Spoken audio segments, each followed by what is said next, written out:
Okay, today we will discuss about these topics. First thing is inheritance. It should come first, and then we will discuss about how to pass the data to methods, data passing methods, and passing objects to methods, and also what is a this and what is overriding and what is inner class. These are the topics we will be discussing today. First, let us see. In the last session, did we see this one static variables? Static variables and instance variables difference. I have seen, right? What is the difference of instance variables and static variables? Static variables will be created only once. Only one instance will be created for all objects. Okay, that is that one. Actually, I want to see with one example. I'm going to create here to see how that static variables works and how the static variables are different from instance variables. So here I defined one simple sample class. It's a sample class, and inside that I defined one static instance variable str, and inside that I defined one method. This is also let me define as a static variable, static method, public static void print. Just it will print this variable value. That's what this method will do. And now inside this one more class, public class, I define in the same file, public class. This is the main class, and this is not a public class. Okay, and here I'm creating that one object yes of type sample class, and here yes dot. Why is this not coming? str.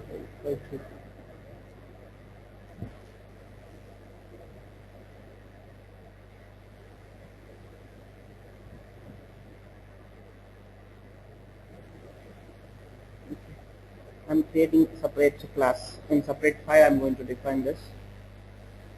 Let me define separate new class I'm creating here. Sample, and here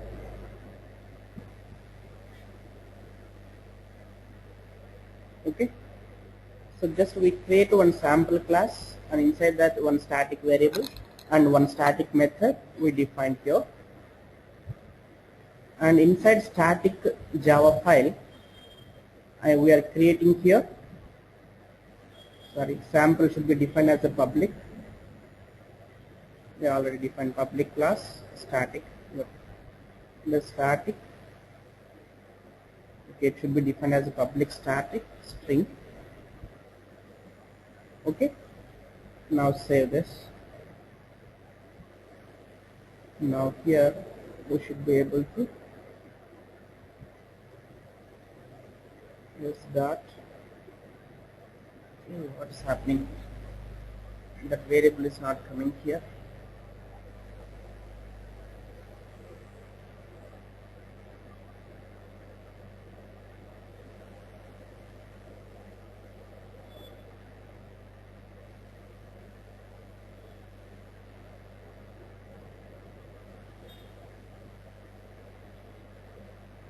This error.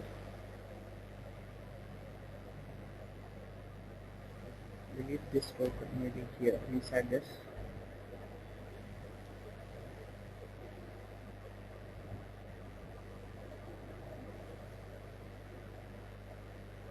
Public static void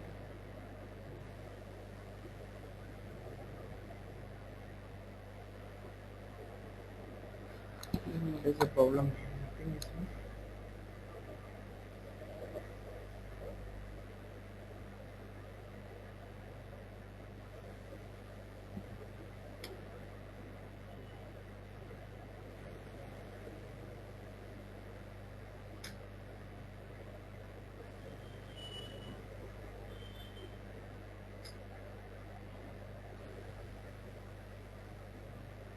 Okay. Public class static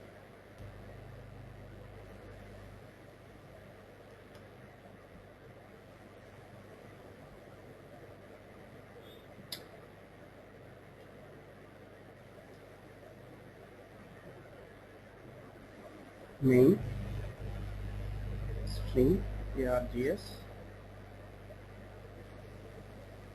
and here I am creating sample capital S equal to new sample of. So here we are defining that sample class object s dot. Now it should display str variable equal to, I am assigning some string 1 or simply test1. This I am giving s1. Object variable name I am defining as s1.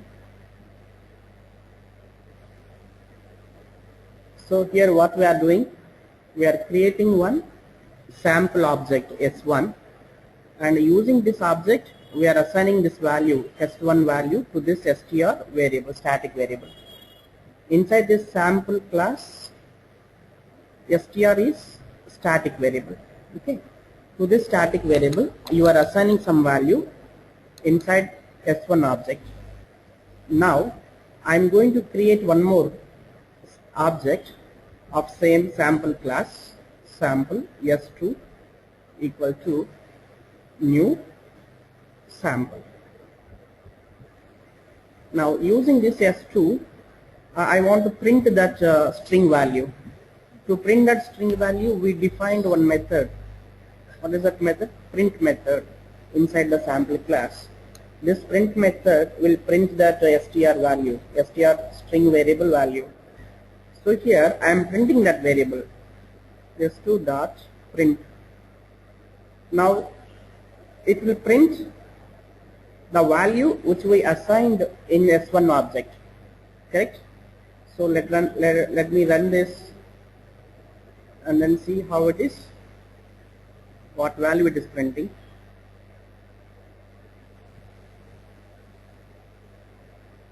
See, test1 is printed inside s2. Got it? Inside s2 it is printing test1. See, for example, in the same sample class, if I define one instance variable, normal instance variable, non-static variable, let me define public or some string. It is just instance variable, ins, I am defining null. Okay. Now I will assign some value to this variable using s1 object here. s1 dot ins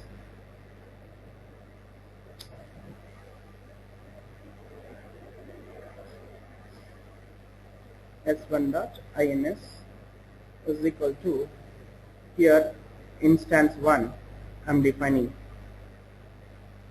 I am assigning this value to this ins variable. Now let me try to print inside print method. I will print ins value also.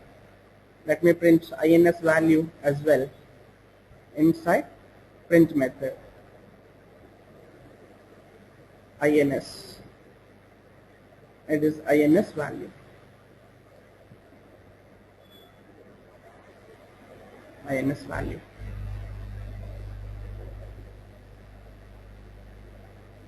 What did you say that? Then remove the static. This is not required. Static is not required. I remove that static. Done. Why this error is coming?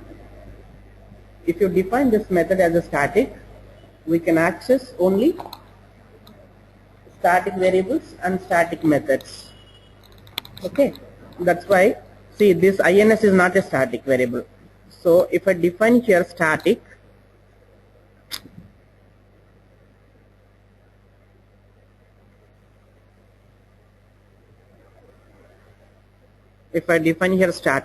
then it is throwing error. See, because ins is not a static variable, but method is static method. That's why problem. That's why I am removing here.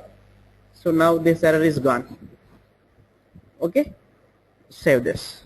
Now what I am going to do, inside this sample class we have two variables. One is static variable, one is instance variable. So inside this static class we are assigning some values to both the variables. correct? No, it is deleted. S1 dot str equal to, I'm assigning some value here, suppose test1. It is assigned here. Now inside S1 object we are assigning two values for both variables, and now inside S2 I am printing those values, those variable values. Now what values will be printed? Only test1 will be printed because ins will be null. Okay, why ins will be null? See, it is printing null, ins is null, str is test1. See, str test1 we assign inside test s1 object to this str variable, so that value is accessible inside s2 object also, but ins variable is assigned with instance 1 value inside s1 object, but it is not accessible inside s2. It is accessible only null value. Understand? So ins is instance variable, it is a static variable. If it is a static variable, that can be accessed across all the objects. Instance variable means for every object a separate instance will be created. Same instance will not be shared by all the objects if it is an instance variable. If it is a static variable, the same instance of static variable will be shared by all the objects. Clear? And one more thing, that static variables can be accessible before creating the object. Correct? Even before creating the object we can access that static variable. So here I am displaying here system.out.println sample static value, str value is, so here I am going to print sample dot str. See that str is accessible even before object is created. Understand? So in this statement we have not yet created s1 object. In the next statement only we are creating s1 object. So before object is created we are able to access static variables by using its class name. So how we are accessing that static variable? Using its class name, sample dot that static variable str. Got it? See, now if I run this, what is the str value initially? Null. So null will be printed.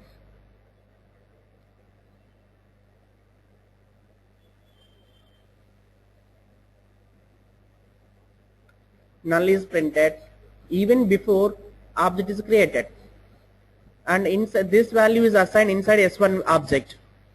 Okay, it is instance variable. Are you clear now? The difference between instance variables and static variables.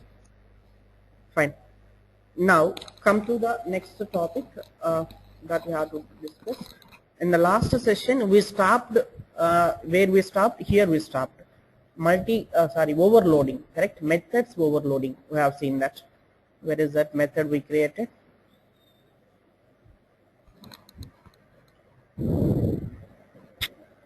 Overloading. We are not defined separate method, separate class for that. Shapes only we have done it. Okay. Yeah, here only we have done this. See, shape inside the shape class we defined the overloading here. Overloading means defining multiple methods with the same name, but with the different arguments, or with the different arguments or type. At least the type should be different or number of arguments should be different. That is called overloaded method. Okay. Now similarly constructors also can be overloaded. See, here we define one constructor. What is that constructor? This is the constructor. Got it? It is the constructor. Correct? We can define multiple constructors in one class, and those constructors can be overloaded. See, now I am going to define one more constructor in the same class, shape is shape, and I am passing here int length, comma int width. I'm defining a constructor shape with two inputs. That means here I want to define a rectangular with length L, width W. Got it? So number of sides here, sides is equal to 2. Number of sides is equal to 2. Got it? And inside this, what I'm going to do, print shape area. I'm going to call here, you can call if you want this also, shape area, print name, where we are calling area 5. Okay. Here I will be calling this method inside this area of, inside this shape method, I'm going to call, or let's say get this one, rectangular area double RA equal to REC area, rectangular area equal to area of L comma W. So this area method will call the second area method, this method. Here we are calculating area of rectangular. So it returns that area value. Okay, that value we are getting here inside this constructor itself. Then I want to print that area value, system dot out dot print line rectangular area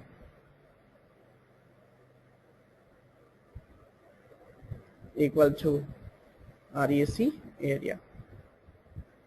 That's it. See here what I'm doing inside this constructor. Inside this constructor directly I am passing length and width, and this constructor directly assigns what is the sides, number of sides, or we can simply instead of that, okay fine, and then also it is calculating the area and is printing that area. All these things will happen inside this constructor itself. Now inside the shapes class I can define one more shape. See now here this is one shape. Here I am passing one input, number of sides I am passing. It is also rectangular. So here now I will be creating one more rectangular using second constructor, rectangular 2 equal to new shape. Here I am passing 5,6.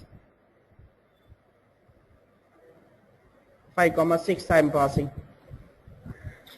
Clear? So now this statement will call this, it will call second constructor.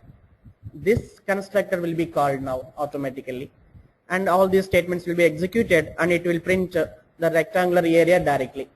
Got it? So now let me run. So it should print here, this statement itself directly it should print area of rectangular 2. So 30 should be printed. Correct? Now let me comment, otherwise these statements, all these statements.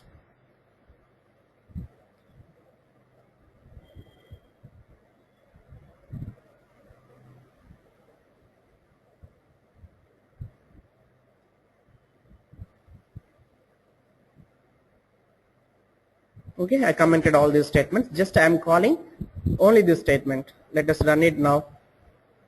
It should print 30. See, rectangular area 30 is printed. See, that means we can define like this multiple constructors. We can also define, and depends upon the number of arguments that we are passing to that constructor while creating the object, it will call the corresponding constructor method. See here we are passing one argument, so it will call first constructor, and in this statement we are passing two arguments, so it will call second constructor. So like this we can also define multiple constructors with overloaded. Okay, that is about overloading. And now come to inheritance. How to do inheritance? Let us define a new class.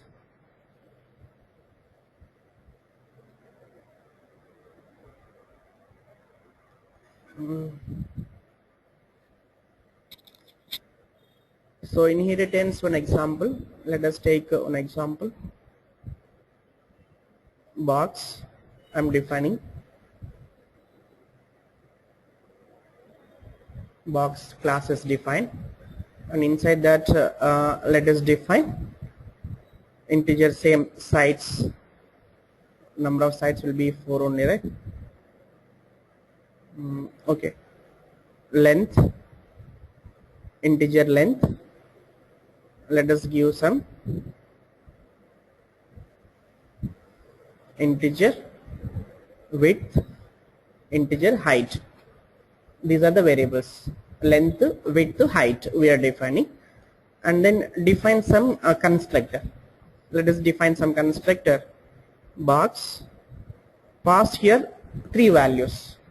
We have to pass 3 values: integer length, integer width, integer height. We are passing 3 arguments we are passing here, and what it should do, these values should be assigned to those 3 variables. L equal to length, W equal to width, H is equal to height. Done.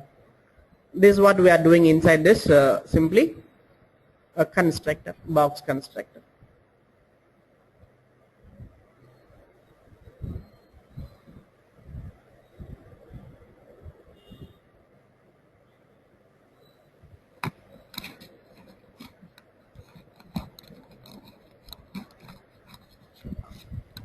Or I can define one more thing, box without any arguments. I am defining one more constructor.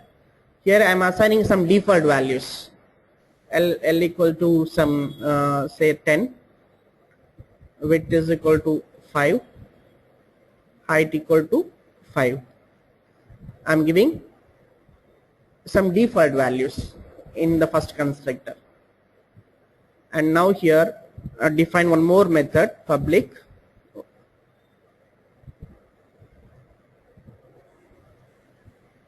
or let me define this one in the inherited. There we can define this.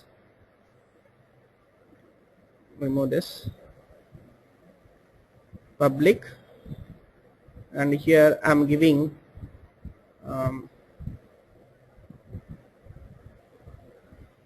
public double volume.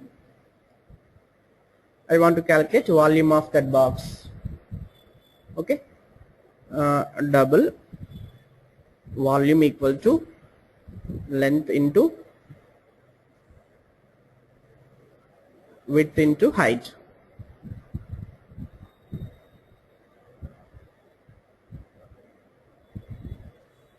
And return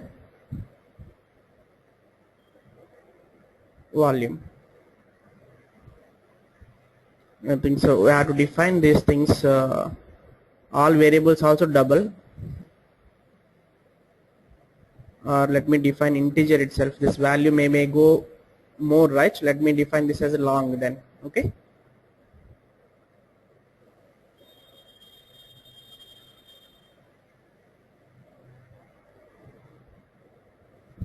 Long. All these things also defined as long data type. Integer long, not floating point numbers. Just I'm defining long. All are long. Okay. Done. So this is one class we defined. Now save this class. Now define one more class where we can inherit this class. Right click, go to new class, and give here some name. Suppose box 1. I'm giving the name as box 1. Inside this box 1 class, how to inherit other box class? We have to write here extends box. This is the way how we can inherit other classes into this box 1. Extends is the keyword we have to use for inheritance. That means this box1 is nothing but extension of box class. Box1 is extension of box class. So here box is called superclass, box1 is called subclass. Got it? Box is superclass and box1 is subclass. Now inside this box1 subclass we can access all methods and variables of superclass box. All except if there is any private methods. Private methods and private variables cannot be accessible. Other than private variables and private methods, we can access all other variables and methods in this box1 class. Okay, now see, for example, we can call directly volume method inside box1 because volume is already defined inside the box. So we can use this method inside box1 directly.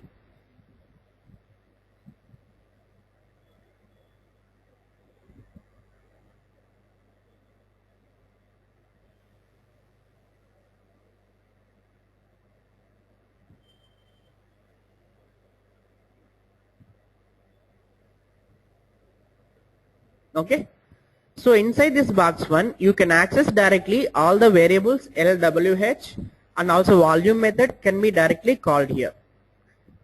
And apart from that variables and methods whatever available inside the superclass, we can add a few more new variables and new methods in this box1 class. Got it? Suppose I want to calculate area of the box, so I can define one more method area, or suppose I am defining one more method called public print volume. I am defining one new class here, void print volume. What it will do? It will call volume method from the superclass. So here it will call here first long volume equal to volume of volume method, V is small letter. Okay, so you can call that volume method which is defined inside this box class directly. Understand? Okay, and see, to that variables we can assign values directly inside the subclass. L equal to, we can assign some new values. 5. What is this error?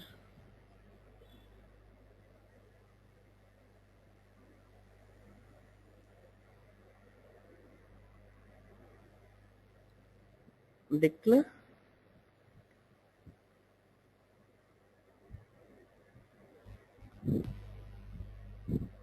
Oh sorry, inside that method only you have to define, not outside. Okay, inside the method we have to declare assign as values. I am assigning outside of the method. Here we can do that. L equal to 5, I am assigning that value. See that now there is no error. Okay, W equal to 5 and height equal to 5, I am assigning some values and then I am getting volume. Clear? Now print that volume, system dot, okay, system dot out dot print line box volume equal to volume. Done. Clear now? So if you inherit any class into another subclass, the inherited class is called superclass and this is called subclass. And inside the subclass we can access all the variables and methods except private variables and methods from the superclass inside subclass. See, these LWH variables are declared inside the superclass box and volume method is defined inside the superclass, and we are using those variables and methods directly and inside the subclass, and we are defining one more new method inside the subclass. Clear now? Okay. Now see, I can define here main public static void main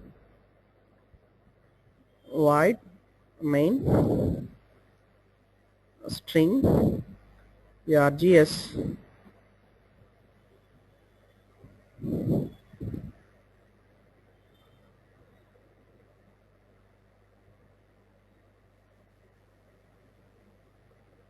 So here I'm going to call that method. What is that method? Print volume.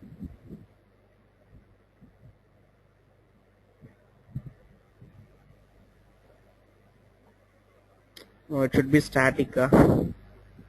If I define static, again it will be a problem. Okay, I don't define here public static void main.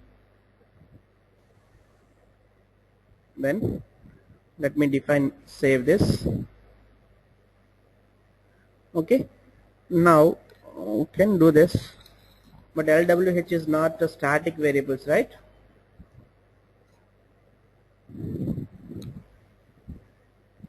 Okay, let us try this. Public static void main args string args and print volume and give it here static, and I'm not sure, it may throw error again. No, it is throwing errors because LWH are not static variables. This method is not static method, so it's better to avoid this static, don't use. Then it is also not required. Then what we have to do, we have to create separate object for this to access this method. What I will do, again let me create one more class for this, to call that, to create an object for this class.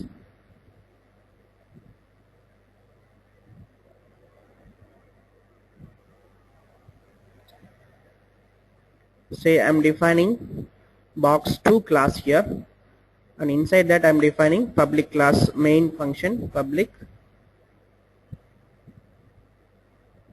static void main string args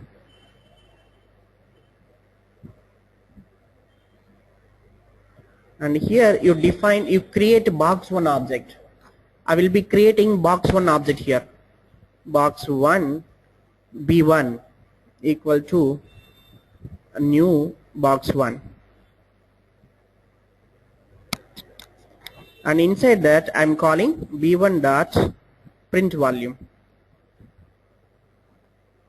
Got it? Here I'm calling print volume method. Now if I run this, it should print 5 into 5 into 5, correct? That value should be printed. See, 125. Box volume is 125. Got it? Now inheritance means nothing but just reusing the methods and variables of some generic class. We can define some generic class. There we define some common methods and variables, and we can reuse those common variables and methods across multiple subclasses by using inheritance. Okay, and for example,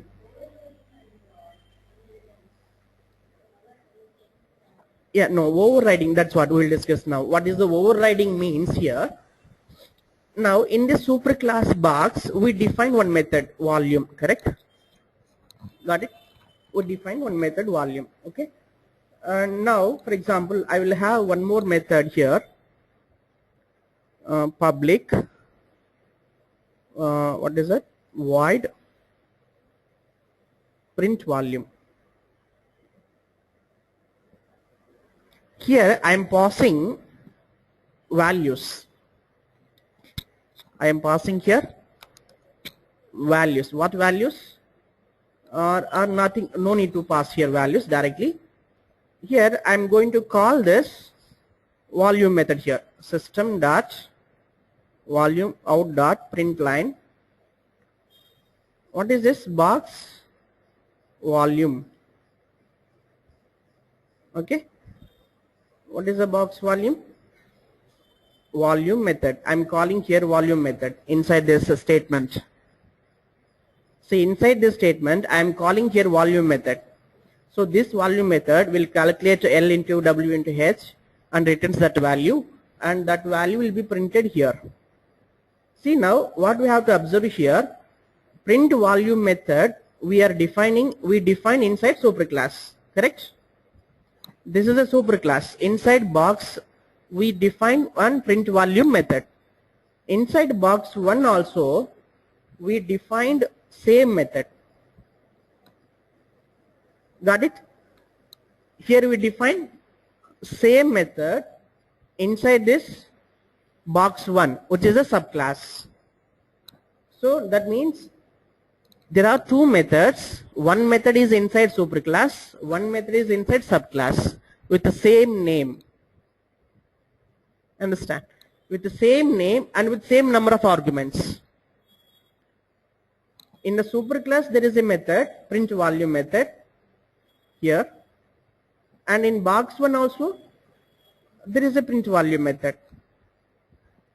Now this method we will override this superclass method. The subclass method always overrides superclass method. That means if I create, suppose if I create a box 1 object and if I call print volume, it will run this method. It won't call superclass method. Got it?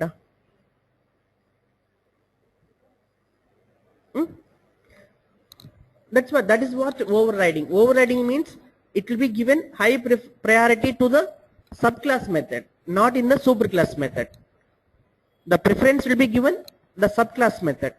So if there are two methods with same name, in one method in the superclass, one method in the subclass, then subclass method will override the superclass method. That means the subclass method will suppress the superclass method. This is called overriding. See, now for example, if I call here, see inside this box 1, if I call this, what is this one? Yeah, if I call this print volume,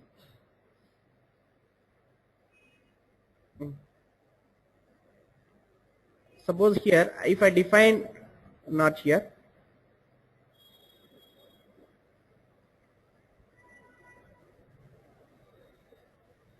yeah, suppose here if I define one more public void, okay, just one more method if I call here simply for example, and inside that method if I call this print volume method, it will call print volume method inside box 1, not inside the box class. Got it? That is what one second, I will define one more method, test, okay, test, and inside that I'm going to call this method print volume method. This one, look at this, what I'm doing now.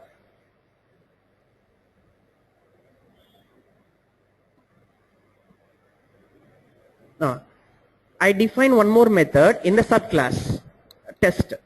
Inside this I'm calling print volume. This print volume method will call subclass method, not the superclass print volume. Understand? Suppose if I want to call inside the subclass, if I want to call superclass print volume method, then how to call that? Okay, that will discuss. I'll tell you just next topic. So now this statement definitely will call this only subclass method, not the superclass method. Are you clear? This is called overriding. Now just if I run this box 1 class, it should print 125. It is printing 125. See, 125 means this one. It is executed. In box also there is a print volume, but it will run these values 10, 5 into 5. Suppose if you want to run this print volume method inside this box 1 class, how to call that? See here, I should give like this. Super keyword should be used. Super dot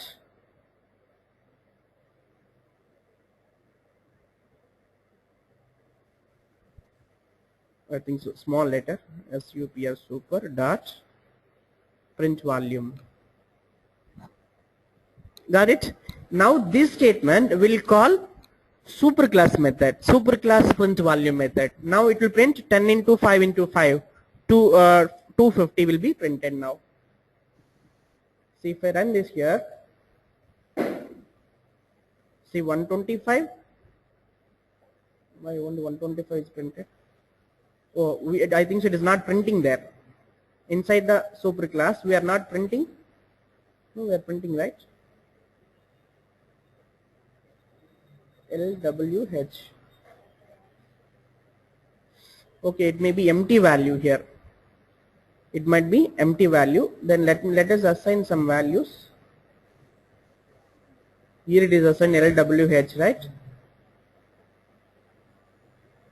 I think so it is empty value, that's why it's not printing. 1 second.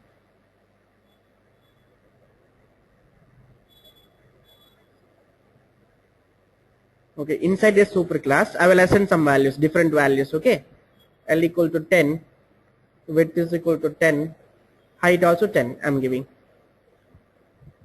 In the subclass, we are giving 5, 5, 5. In the superclass, we are giving 10, 10, 10. Now let me run that. It should print now both the statements, both two volumes should be printed.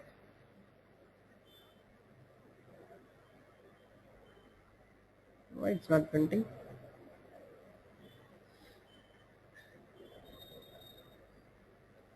Print volume.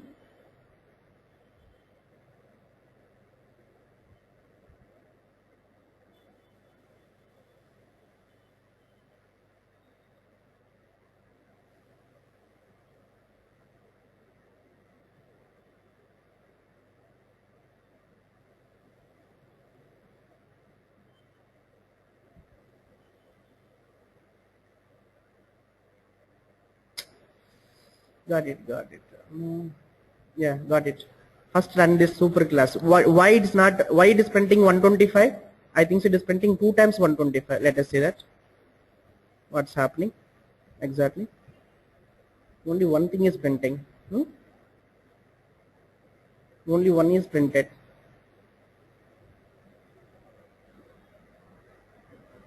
Why one is printed? Suppose if I run this, let me come in this line. Now run.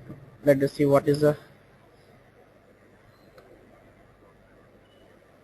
125 only coming.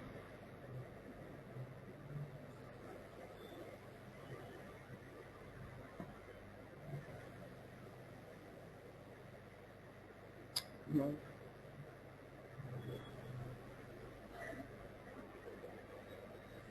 How it is displayed only super dot print volume.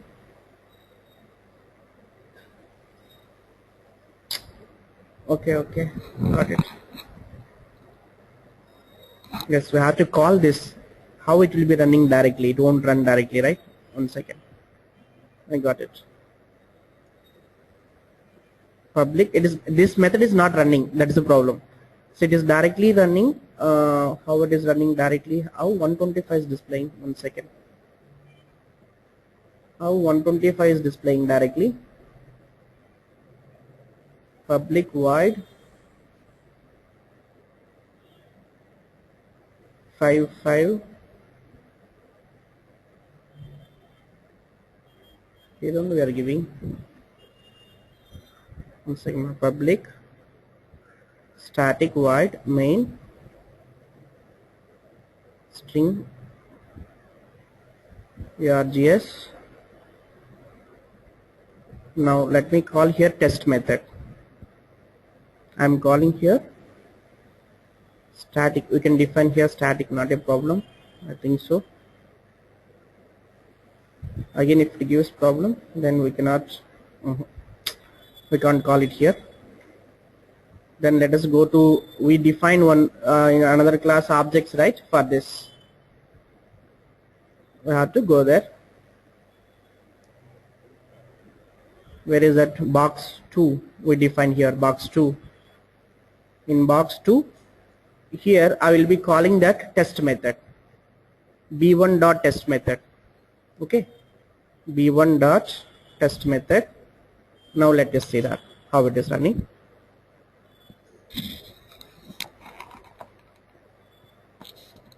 Yes, see, the first value is printing superclass print volume method, and this is a subclass print volume method. See, just I will explain you how it is working. See, this is a superclass. Okay, inside this superclass we have defined one, it is a class, and this is a constructor. Inside this constructor we are assigning some default values, leave it, fine.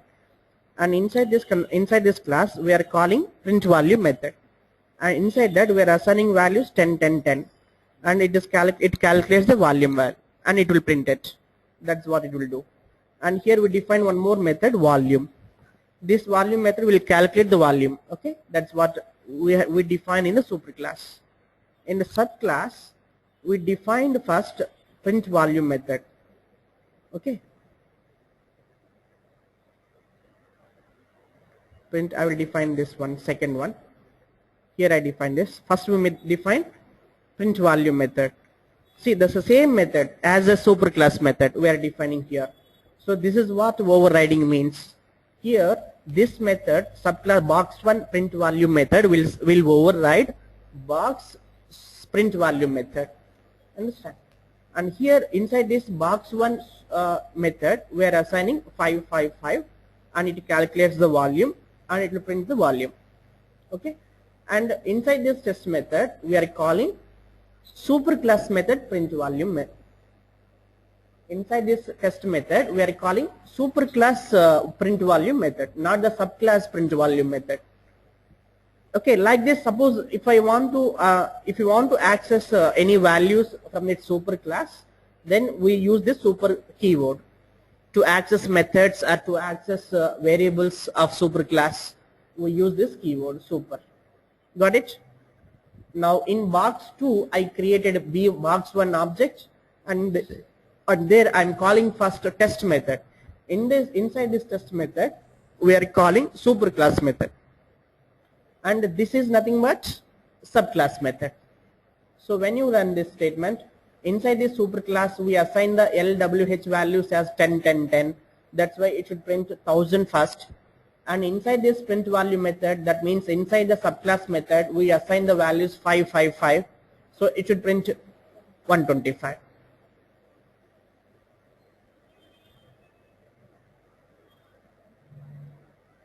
Okay, 1000 and 125. Clear? This is the example of box volume in superclass. I will define that one in superclass. And here box volume inside box1 subclass.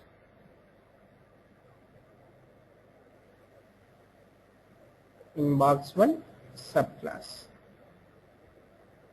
Now it will be clear. It should display that message clearly. Okay, box volume in superclass is 1000. Box volume inside box1 subclass is 125. Understand now what is the inheritance and what is the overriding and what is super? Sometimes we use this super keyword to access superclass variables or superclass methods in the subclass. Got it? And similarly, there is one more keyword called this keyword. When we use this keyword, for example, see to see that this keyword example, it will be used with instance variables. This keyword. This means the current object. The current object value, variable value can be accessed by using this. For example, what to say?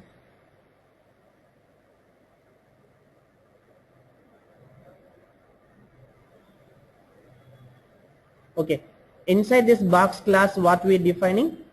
We are defining one constructor, right? Two constructors we define, only one constructor here. Okay. So inside box 1, here also we can define one more constructor, box 1. I'm defining one more constructor here. So if I run here, if I call this super, it will call superclass constructor. Super keyword. Just simply if I define super, it will call superclass constructor method. That means it assigns L value 10, W 5, H 5 values by default. Okay, it's not mandatory, even if it's not required at all. Okay, just simply for showing I have written that statement. And here I will pass here values: integer, length, width, integer, height. Okay, and here I can assign L equal to length, width equal to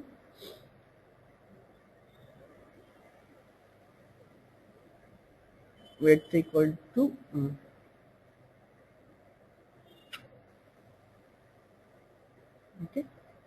H is equal to height. Okay, this is what. This is the constructor. One more constructor we can define like this. Okay, and one more thing I'm defining here. There is a volume method, right? Where is volume method? Volume method is there. Okay, I will do here. Inside this test method, for example, the superclass method. Okay, see what I will do. Here I am passing integer length, integer W, integer H.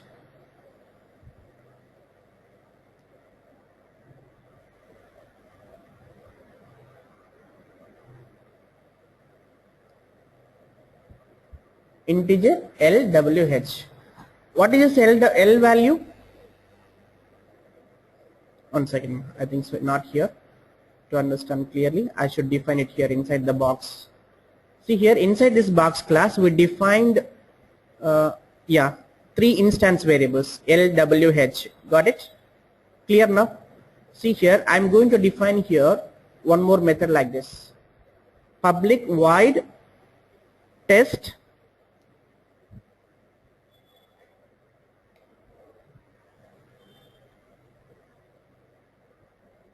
this is method, simple method. What is this? Inside volume, are you passing any inputs? No, right? Okay. See what I'm doing here, I'm passing integer L, integer W, integer H. See, have you observed that same variables were defined as instance variables? Are you clear? Now how you can differentiate? Is it both variables are same? This L what we are passing inside the test method and the variable which we defined in the instance variables, this L and this L both are same? Okay, it is also, let me define as a long, not integer, it is a long type, long. I'm defining it as a long.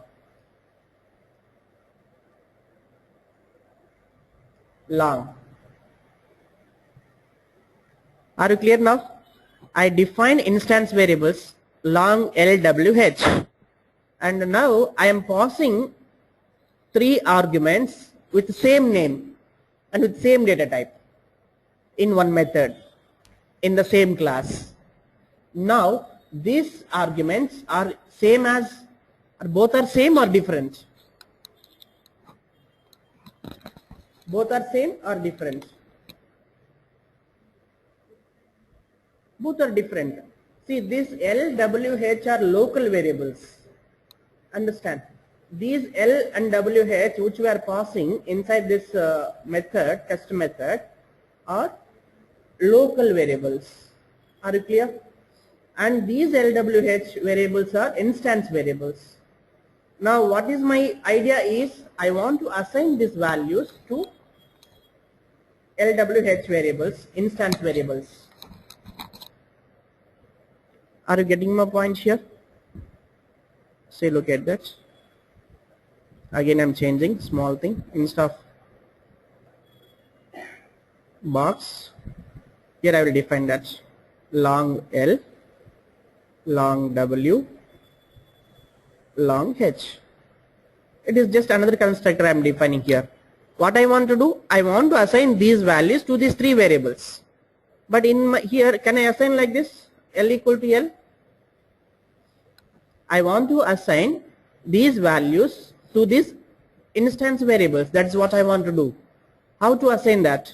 Can I assign like this? L equal to L, W equal to W. What is the value of instance variable now? Empty.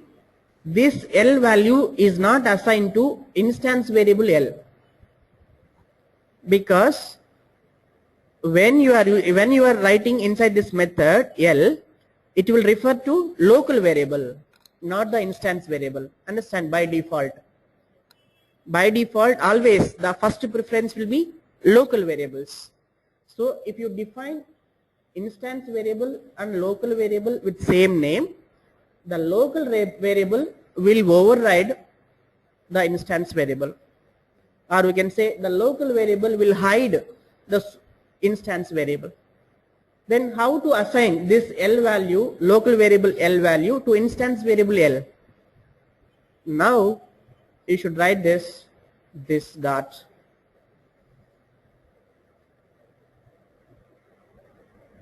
LWH are coming here. Look at that. This dot L equal to L, and this dot W equal to W. Clear? And here we should write here this dot H. This dot H represents that instance variable. Okay, H is equal to H. Like this we can use this keyword when you have same name, local variables and instance variables name is same. Then to differentiate the local variable and instance variable, then we use this keyword to access the instance variable of the current object. The instance variable of current object will be accessed by using this class, this keyword. Understand? So this is what this and override and super. Okay, similarly, you have any doubts still here? Just see, it is a little confusing. I will explain. I will give you one more time what we have done here. This is the super class. We defined box. Inside this box we define some three instance variables and some constructors and methods. Clear? And it is box 1. This box 1 extends the box class. The box 1 extends the box class. So here box 1 is subclass, box is superclass. Are you clear?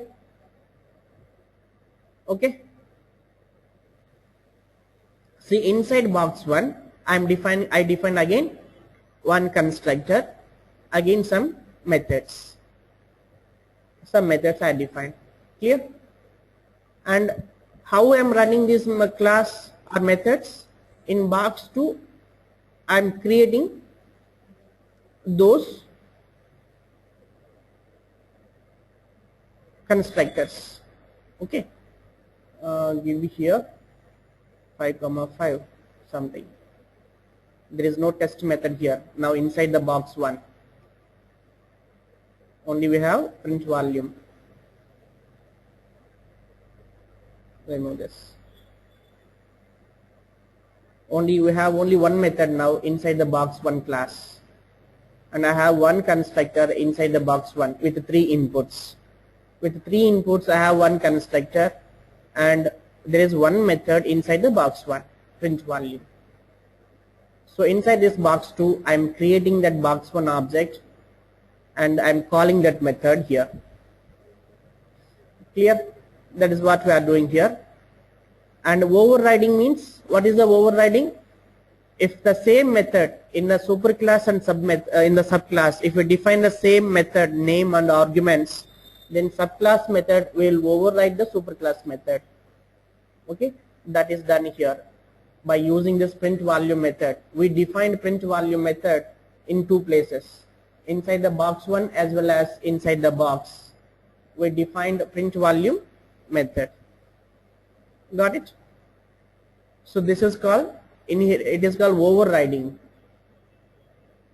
Okay, suppose if you are overriding any method in the subclass, then how to access superclass method. For that purpose I defined here, what is that, one method, test method. Actually it is deleted, I guess. Now I deleted it now. Yeah, okay, let me define here. See, to show that superclass, super keyword, what is the use of super keyword, what I am doing, public void and test method I am defining, and inside this test method I am going to call superclass method. That's what just I am going to do. Here I am going to call super dot print volume. So here like this we can access superclass methods. If in case if you are overriding any superclass method, and then if you want to use superclass method, then we have to call like this, super keyword should be used. Clear now? And similarly, similar to this super keyword, there is one more keyword, that is called this keyword. What is this keyword? When it will be used? If you define same variables, instance variables and local variables. See, here I defined local variables are same as instance variables. So by default local variables will be given high priority. The local variables will hide instance variables. In that case, how to access the instance variables? This dot variable name should be used. Are you clear now? Inheritance, overriding, super, and this we discussed. Now let us see one more thing, inner class. We can define class inside another class.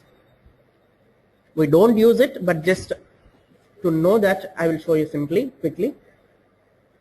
Mostly we don't use it in our Selenium scripts, this kind of classes. To see that one inner class example, inner class. What is this inner class means? Okay.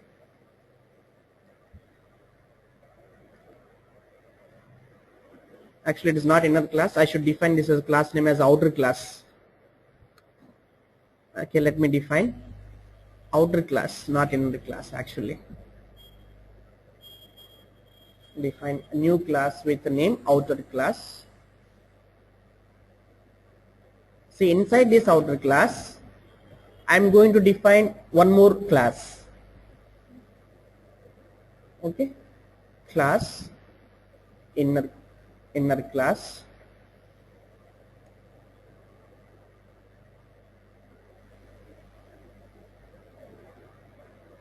So like this we can define that one class inside another class. It is possible, inner class. If you define inner class like this, how it works? Suppose inside this outer class we define some variables. Let us define some I, integer j something, and also I define some methods inside the outer class. Public void, suppose method 1, I am defining some methods. Okay, and I am defining public void method 2.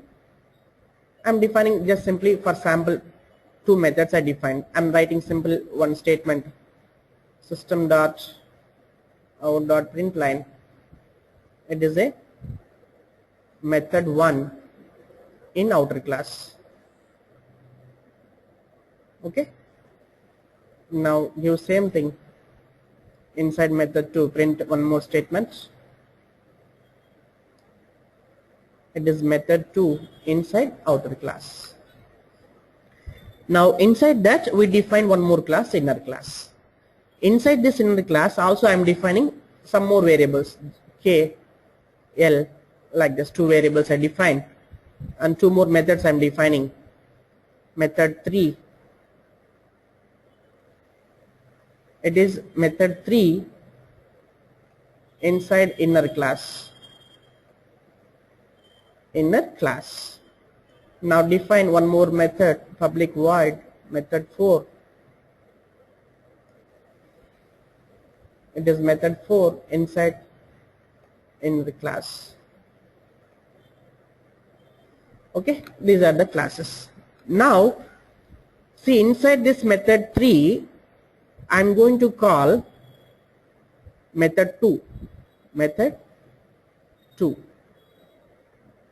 Where it is defined method 2?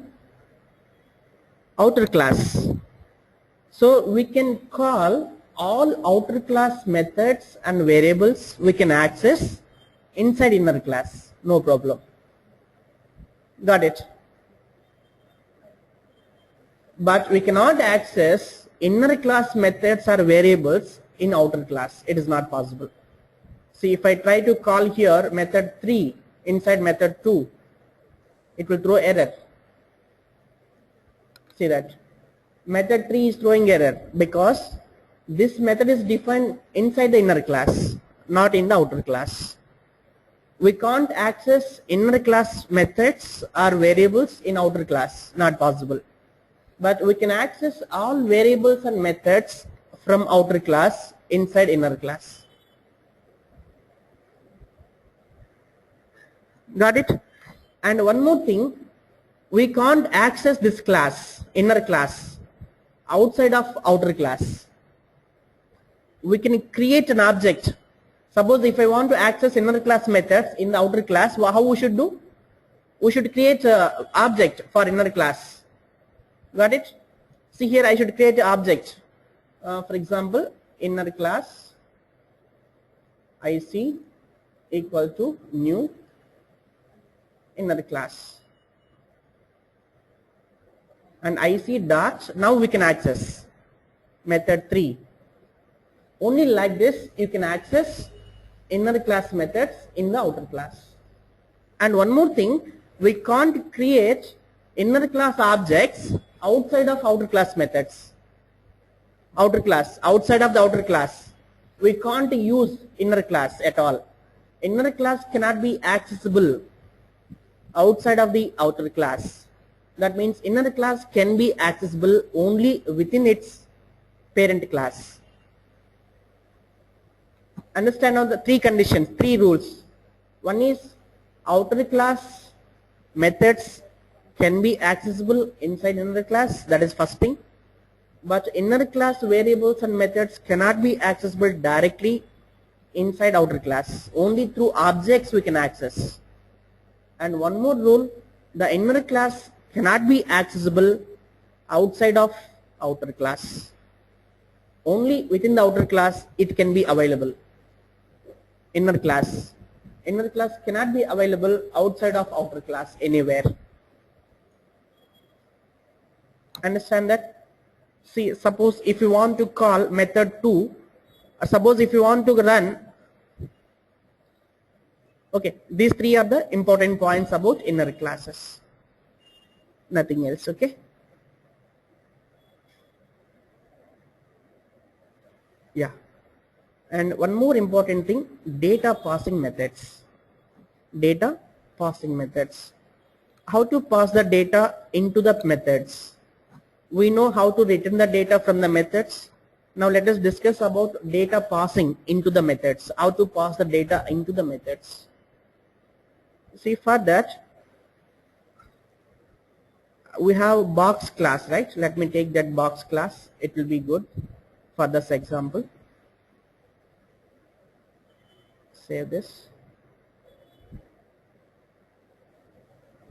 Yeah, box class. Let me take box class. In the box class, what we define? We defined two things. Okay, we defined two constructors. One is without arguments, with arguments. Okay, without arguments, let me give default value all 5, L5, W5, H5 default values. and with arguments we can pass whatever you want to assign to LWH values. Then we are printing. Fine, we don't need these methods also. Let us say that. Now I will define one more method here, new method, public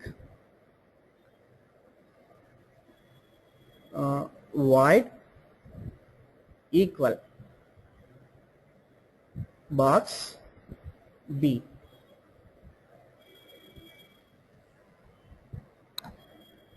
See, it will be little interesting. See here, this is also method. In this method you are passing normal variables, and in this method I am passing what I am passing. What type of value we are passing here? Box. What is that box? It is a class, correct? Box is a class. That means here we are passing box object as a input to this equal method. What it will do, what I want to do inside this equal method, I want to compare this box B is equal to the current box. So what I want to do, I want to check that if B dot L equal to this dot L. Understand? Then check that. Then check that width I want to check. If B dot width, so capital B dot width is equal to this dot W. Next I want to check that height as well. B dot height is equal to this dot height. If all are same, then I can say both objects are same, both boxes are same. Okay. Then I want to print here system dot out dot print line. Print line, boxes are same, correct? Understand? And here define here, and one more thing I am going to define here, B same equal to true. What is this B same is just another variable I am going to define here inside this method, equal method, boolean B same equal to false. Initially I set that value to false, and I am assigning that value to true when all these three values are matching. Now inside this if condition, outside of this if condition, I am going to check that if B same equal to false, then I have to print boxes are not same.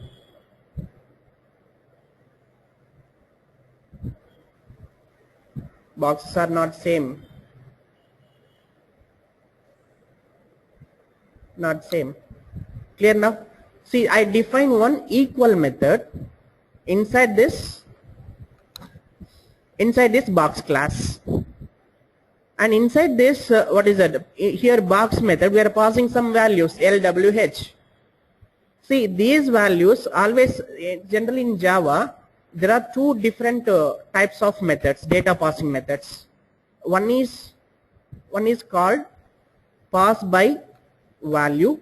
Just let me define here, let me write here down. One is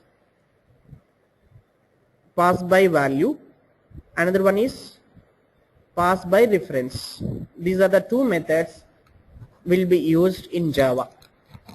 If you are passing to any method normal variable, normal values, any normal primitive data type values, that means all primitive data type values will be passed using this method. And if you are passing any objects will be passed by using this method, by reference method. What is the difference by reference and by value? Simple. By value means just that value of argument will be copied into variable. By reference means, see for example here, if you look at that here,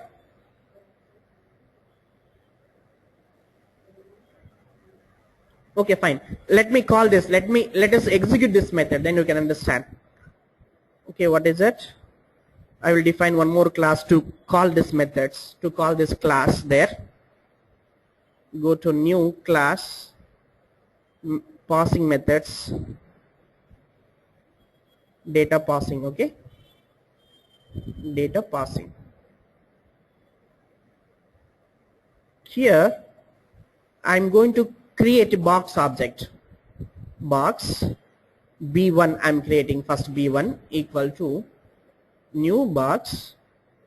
I'll be passing 3 inputs. No, I don't pass any value here. It will call first constructor. See, look at that. This statement will call first constructor. What is that first constructor? Without any arguments. So it will assign by default 555. Okay. And now I will create one more object, box b2 equal to new box. I will pass here 666. 3 inputs I am passing. Now it will call second constructor. It will assign 6 values. So inside b1 what is the length, width, height? 555. Inside b2 what are the length, width, height? 666. Now I want to check that whether b1 is equal to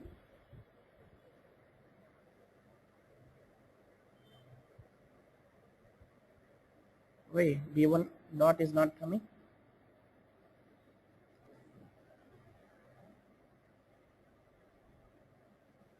Box is not created. Oh, I'm sorry. b1 dot, nothing is coming. Box public why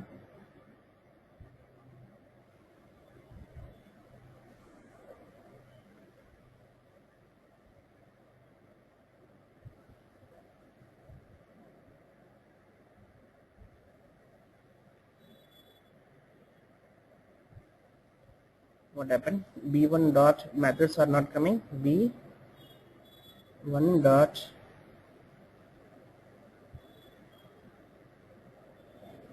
let me see, box 2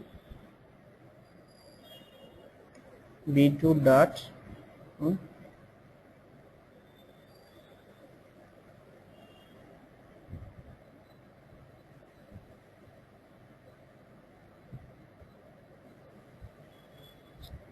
there is a problem. Public box public class only, right?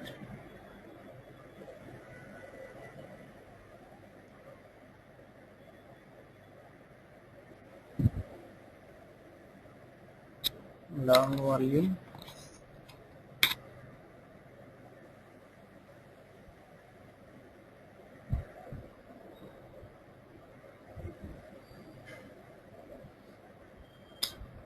okay, I'm defining b1 dot, what is the problem?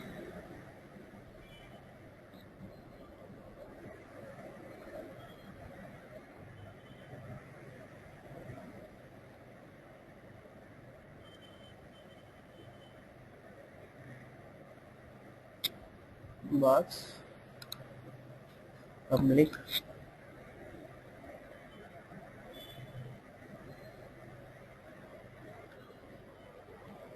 no errors here. Save changes.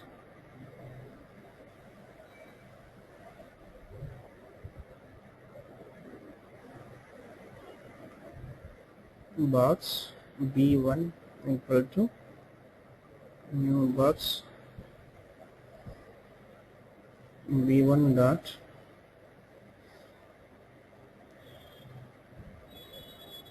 why it's not accessing those methods here.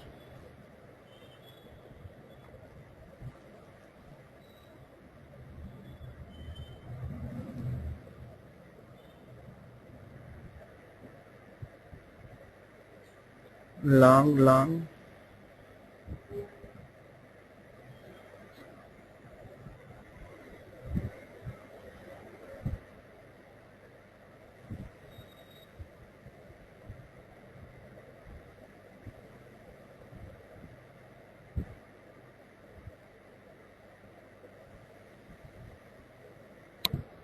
correct man, what is wrong?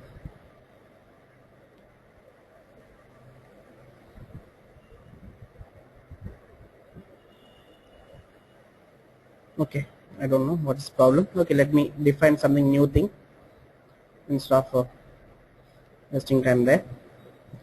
Say let me create one small class, then we'll use only these methods, equal method alone. What will define?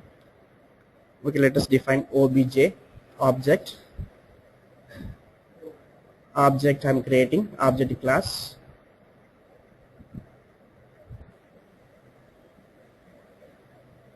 Finish it.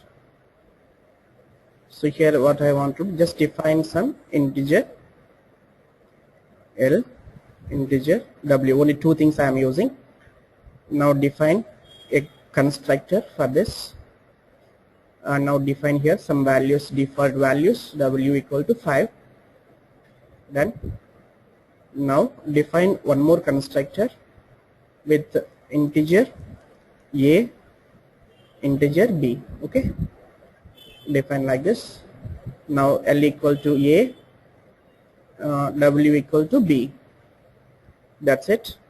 Now you define here method public void equal and define here object obj. Pass this value and now define here some variable. What is it? Be same equal to boolean value. I am defining boolean be same equal to false, and if obj dot L equal to L, then we have to check that W. If obj dot W equal to W, then print it system dot out dot print line objects are same. Objects are same. That's what I want to do. Done.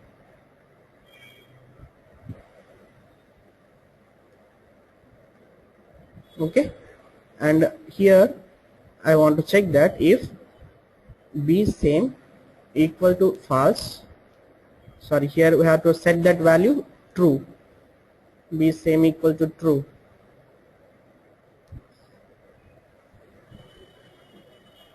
And done.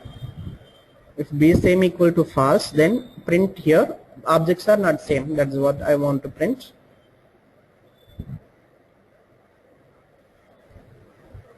Not same.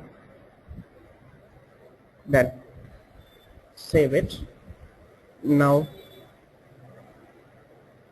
data passing, go to here data passing.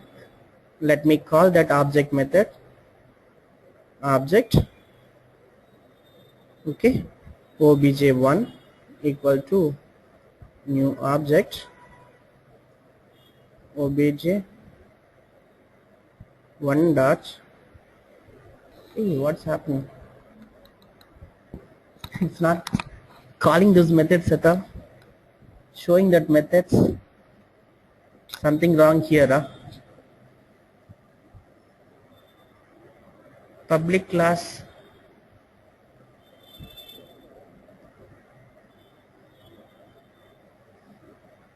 hey, what is wrong? Huh? No? Data passing method. Sorry. I'm done very basic small thing I'm doing wrong. What is that? I'm directly writing the code inside the class. We should not do never. We should never do that. Directly we cannot write the code inside the class.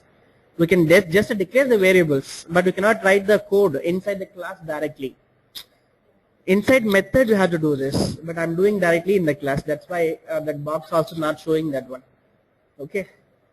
So let us define a public static void main method. I'm writing here string args,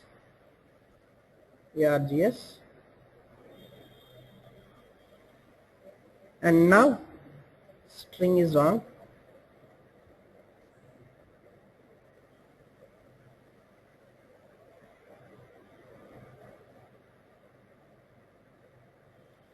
Okay.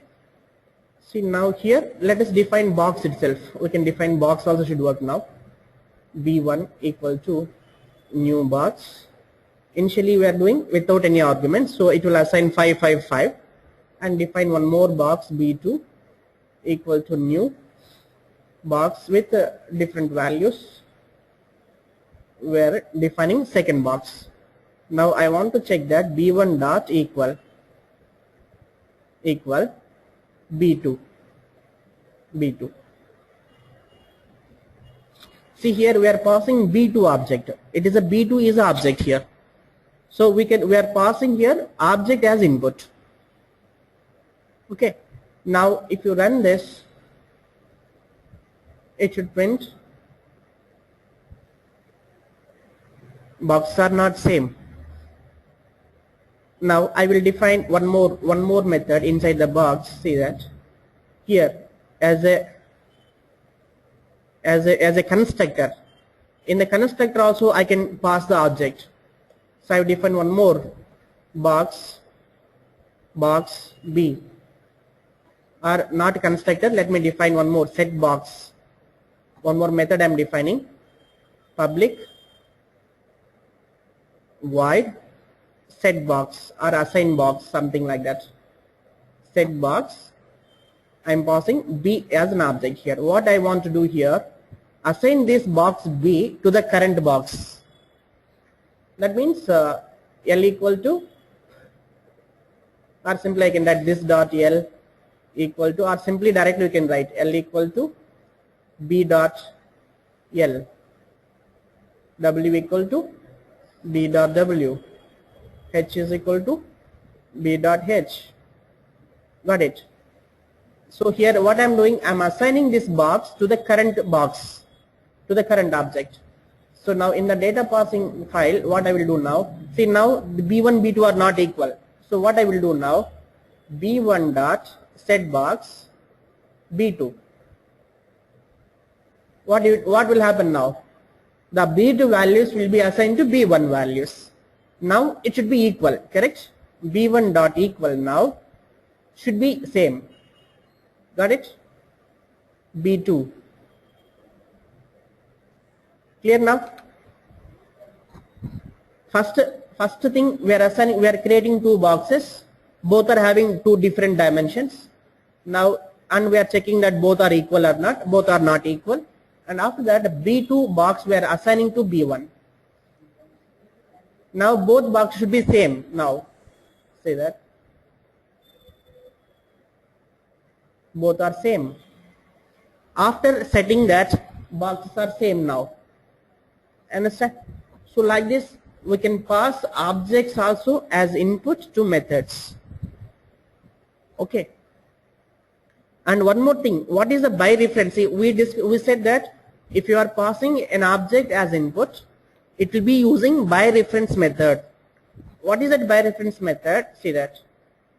For example, I am changing here box now. See the box method I am changing. What I am doing here in the set box method, this box value we are assigning to the current object. I will do vice versa. That means I will assign B dot L equal to L. B dot L equal to L. B dot W equal to W. H is equal to H. Now what we are doing now? We are changing this box. We are changing this box values with the current values, current object values. This is the B is the object we are passing as input. So that B box object dimensions we are setting to the current box object dimensions. Now see what happens. See, now I will use this statement in the data passing method. B1 dot set box B2. Now what is the value of B2? Length and width height. You have any print volume method here to print not volume. I want to print just dimensions, not print volume. I am going to define one more method, print box. Okay, to print that box dimensions, to see that what is that values are presently displayed. Okay, system dot out dot print line length, box length.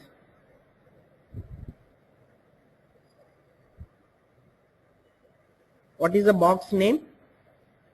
Okay, whatever it is. Length is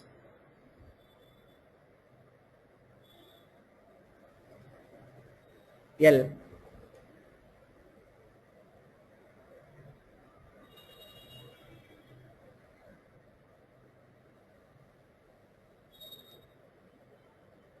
Just let me copy this.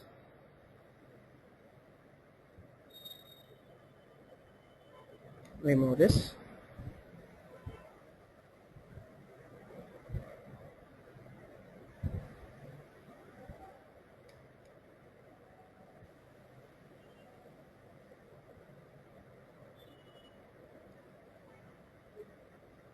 With W.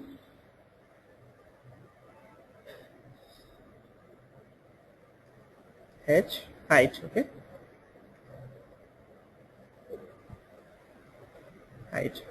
Just I want to print that dimensions of the current box. Now let us see now what I'm going to do in the data passing here.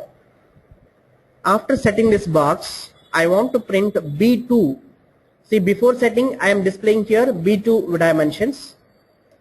B2 dot print box. Clear? After setting I am printing here B2 dot print box.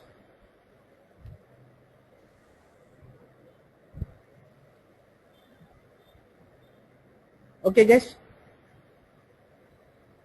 now run this. Say that before assigning B2, B1, B2 values are 777. After assigning 555. That means B1 is 55 initially, correct? So first initially B2 is 77. After setting that, B2 becomes 55. Got it? Okay. That means, see what is happening here in this method, in this set box method. To this set box method, we are passing B2 as input. So it will call this method, correct? Where is it? Set box method. It will call here. Sorry. Set box print volume set box method. So that B2 will be assigned to B variable. Understand? That B2 will be assigned to B variable. Now inside this B variable we are changing LWH. So if you change this B variable, see this B is called here formal parameter. See, this is the definition of the method, correct? In the method definition you are passing the input B. This is called formal argument or formal parameter. And in this statement what we are doing, here you are calling that method, set box method. And in this calling statement you are passing what value? B2. Understand? This variable is different, that variable is different. Both are two different variables. In the calling statement you are passing one variable, that is called actual argument or actual parameter. And in the method definition you are passing another variable, that is called formal parameter. Now these two are two different variables actually. See, this B2 is one object, that B is another object, two different objects both are. But still where you are changing the where you are modifying the dimensions, on which object you are modifying the dimensions? On this B object we are changing the dimensions, correct? See, to this B object we are changing L, we are changing W and we are changing H. But these changes will be automatically updated in the B2 object. which we are passing from the calling statement. That means if you make any changes in the formal parameter or argument in the method, inside the method definition, those changes will be automatically reflected in the actual argument. That means in terms of object, this is the formal object, that is actual object. But actually we are not changing directly actual object, we are changing formal object variable. Those changes will be automatically reflected in the actual object variable. This is called by reference. In the by reference, the changes whatever you make on this formal argument will be reflected automatically on actual argument. It will happen only in the by reference method. If you take normal variables, it won't happen like that. Suppose if I am passing here normal variable instead of passing a object, this variable will not be reflected, it will not be affected by changing the formal variable in the method. Understand? Because variables, normal variables will be passed by using by value method. In the by value method, what will happen? The actual argument or variable value will be copied into formal variable. So both are two different variables. Now inside the method, I will be modifying that formal variable value to whatever you want. But this modified value will not be updated in the actual variable. That is called by val method. Understand? But in by reference method, it is opposite. If you make any changes in the formal argument, it will be reflected in the actual argument because it is passing by reference. Passing by reference means, to understand better, right? See, I will show you simple thing how it works actually. See, any variable means what is that? Nothing. What is a variable in any programming language? Variable means, see how this by reference methods will work. I will explain you to understand better in detail. What is a variable? Variable is an identifier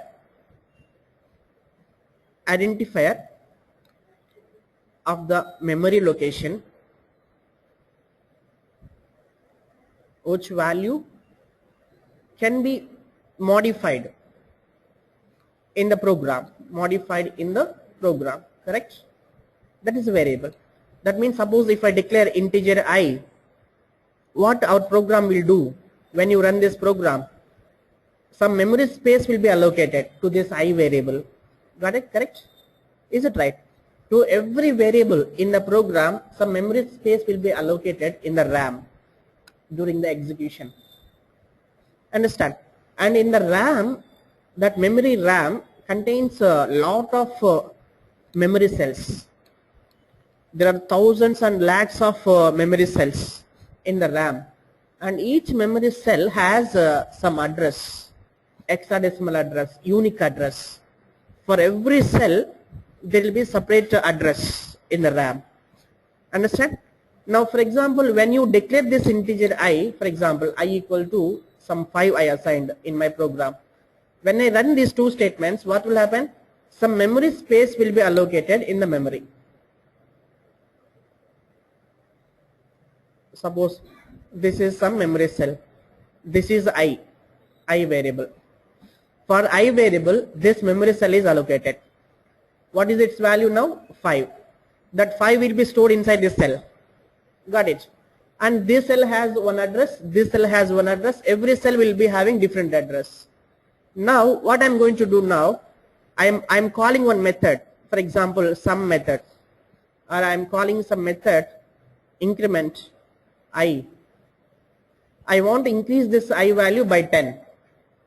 That is my method, one more small method. I'm calling that method by passing this I value.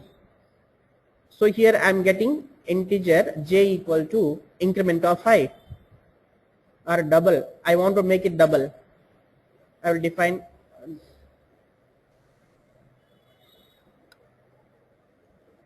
dbl is my method. It will double that value. Okay. Now this is the method. Okay. and that method may be defined in somewhere. Here I define that method, correct? Suppose public void or return, it returns integer value dbl, and here I am passing integer a. This is my method, and here I define that method. What it will do, simply return dbl into 2. This value will be written, sorry, a into 2. A into 2. This is what this method will do. It will multiply that value by 2 and returns that value. This is my method, simple method. See here, I is the variable, and that I is assigned this memory location, first memory location, and with value 5. Now when you call this statement, control is coming to this method, and inside this method there is another variable a. It is different variable. So for a, one more cell will be allocated. This is a variable. Understand? So this is I, this is a. A is allocated with different memory location. I is allocated with different memory location. Now I value is 5. See, when you are passing variable, normal variable in the Java method, it will be using by value method. In the by value method, what will happen? The value of I, that means the actual argument, will be copied into formal argument. That means y 5 will be copied into a memory cell. Now a also will become 5. Understand? Now inside this method, see, inside this method what I am going to do, a equal to a into 2. I am changing the a value here, correct? I am modifying a value by multiplying by 2. Now a value becomes, in this statement, a value becomes 10. So that a value we return back. Now after return this back, what is the j value? 10. See, j may be assigned here. This is j variable. J will be 10. A is 10, j is 10. But this a will not be accessible outside of this method. A will be accessible only inside this method. But inside this, outside of this method, j will be accessible. So j value will be 10. What is I value? 5. This is how by value method will be working. In the by value method, the actual formal parameter changes will not be reflected on actual argument. Understand? Suppose, what is this by reference? How it works? The by reference will be working like this simply. Suppose we have taken this objects. In the Java, when by reference method will be used? If you are using only objects. If you are passing any objects to the method, then by default it will be using by reference method. So here I am defining box B1. It is a box object. It is not a normal variable. It is a box object. So for this box object, some memory location will be allocated. This is B1. Okay. Now here I am passing, what is the method you are calling? Suppose B1 dot set box. Here I am passing B2. B1 dot B2. Got it? See, now B2 means it is another object, correct? Box B2. It is different object. So this is B2. It is different object, different memory location for that. Understand? See, when you are passing this B2 as input to this method, understand? Inside this method, what is there? Here we define somewhere that method, correct? This method is defined here, void setBox, and here we are passing box as input. Box, it is B, and inside that what we are doing? You are doing some changes to this B box, B dot L equal to L. Something we are changing, B dot W equal to W, like this. Got it? That means you are changing here B variable. See, here B is another variable, correct? B is another variable, so it is another box object. So for this B, another memory location will be allocated. This is B. Now this is the scenario. When I call this method by passing this b2 as input, and control will be coming to this statement method, and here we have b. Now this b2 should be assigned to b variable, but it won't assign the object. What will be assigned here? Its reference, memory address reference, will be passed to this b variable. That means the address of memory address of b2 will be assigned to the memory address of b. What does that means? This b2, initially b2 is in one memory location, b is at another location. When you run this statement, what will happen? The b2 address will become b address. That means this b and both b2 will be pointing to same memory address. Now understand the difference. The b and b2 will be at same memory location. Now if I make any changes to b variable, where it will be updated? In this memory location it will be updated. So in the same memory location is pointed by b2 as well. That's why if you make any changes to b, automatically same changes will be reflected on b2 as well. Understand? So this is what will happen inside in the by reference method. In the by value method, just simply value will be copied, but both are different variables with the different memory addresses. But when you are using by reference method, instead of copying the value, it will copy address of one variable to another variable. So both variables will be pointing to same memory location. So if you make any changes in one variable, automatically it will be reflected in another variable. That's what will happen in by reference method. Got it? Okay. Okay. That's about. Any doubts? Here is Sujata. See, today we discussed somewhat a little confusion. We have to practice this inheritance and just check that, create one overriding method and call that overriding method, and also try to call superclass method, subclass method separately. Okay, and also work with this keyword. This keyword when we are using to define, if you define same variables for instance variables and local variables, if you define same name, then if you want to access by default local variables will be taken high priority, and local variables will suppress that instance variables by default. But if you want to access instance variables inside that method with the same local variables, then we should use this keyword. That is one important thing. And overriding, and what else we discussed? Super thing we discussed, right? Super means to access superclass methods. If you define same method in the subclass method will override the superclass method, and to call that superclass method, then we should use super keyword. Okay. And another thing, inner class. Inner class means we can define a class inside another class. If you define like that, there are some 3 rules that we have to keep in mind. If you define any class inside the other class, that is called either inner class or nested class, also we can call. So outer class, all outer class methods and variables can be accessible inside the inner class, but inner class methods and variables cannot be accessible outside the class, in outer class. How you can access? Only through object we can access, not directly. But one more condition, that inner class cannot be accessible anywhere else except in the outer class. Only in the outer class that inner class is accessible, not in any other classes. It's not possible.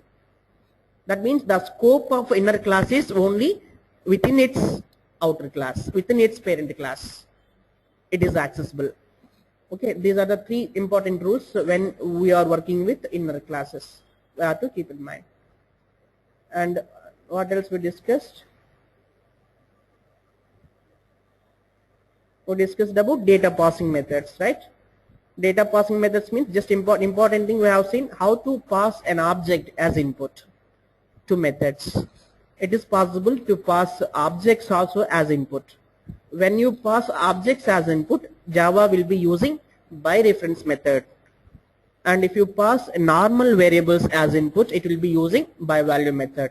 That is the important points, these 2 points. Okay. And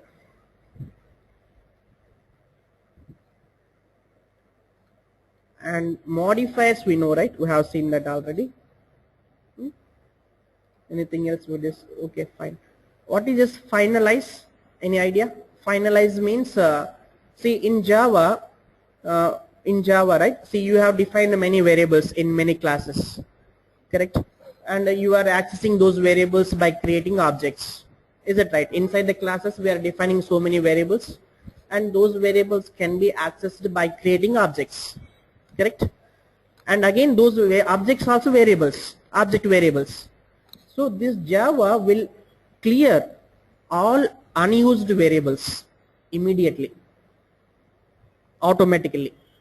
See, yeah, memory will be released. See, whenever you define an object, memory will be allocated. Is it right? That object, every object will be having some lifetime and scope, correct? That means that object may not be accessible after a certain time, or outside of the class, it may not be accessible. So while running that class, we can access that object. But once you come out from that class or method, that object may not be accessible. So it will check that there is something method mechanism called garbage collection in Java, garbage collection mechanism. What it will do? It will be periodically keep checking that what objects are active, what variables are in use, what variables are not in use for a long time. So whatever the objects and variables are not in use, those objects and variables will be released automatically from the memory. Understand? That is called garbage collection. It will happen automatically, periodically. It will run in the back end. We can run it explicitly also by calling one method, GC method, garbage collector. By calling that command, we can also initiate that. I want to run now garbage collection method to clear my memory. So it will run that one and it will clear all the variables. But see, when it is clearing that means it is destroying that object. It is destroying that object. Clearing the memory means it is destroying that object and it will be thrown out from the memory. It will be cleared. But just before destroying any object, if you want to do any action or if you want to execute any steps, those steps can be defined inside finalize method. There is one method called finalize method. Inside this method, it should be defined something like that, I guess, protected, void, like this it should be defined. This method should be defined always, protected and void, finalize. And inside that you can write when this method will be running, just before destroying the object, this method will be called. That is the finalize method, but we don't use this in our scripting. Maybe in developers, they might have to clear the memory, otherwise memory leakages, all those things will be coming. So for them it will be useful, garbage collection and the finalize method, okay? But for us it may not be required, okay? Just for information, that is about finalize method. Okay, and we discussed about super also. What is this final? Final means, see, now we have seen static variables, right? We have seen the static variables. If we declared any static variable as a final, see, for example, if I declare this, this variable as a static and a final, you have to assign some value here, L equal to 10. This is a constant in Java. When you declare final, any variable, if any variable is declared as a final, that is fixed. We can't change that value. That is called final. Similarly, we can use final keyword with methods also. See, box is superclass, correct? Box is superclass, correct?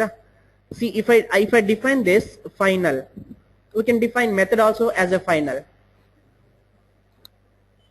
How it works? If we define a method as a final, what is that? What does that means? If you define a variable as a final, it cannot be changed. It will be constant. If you define method as a final, it cannot be overridden in the subclass. You can't override that method anymore. Understand? Similarly, final can be defined for class also, I think so. Public final. If I define here, this class cannot be inherited. This class cannot be inherited. Understand? So that is the meaning of final. It's different options we can use. We can use final with class, method, or variables. If we use final with variables, that becomes constant and that cannot be changed. Got it clear? And if you define a final,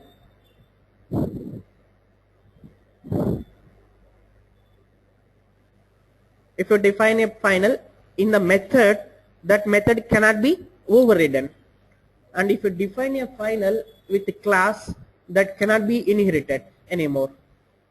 Understand? That is the final keyword that we will use.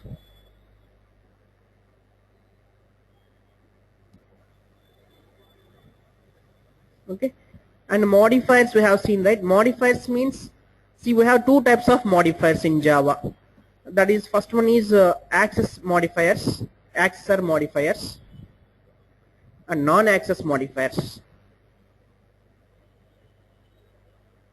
Access modifiers and non-access modifiers.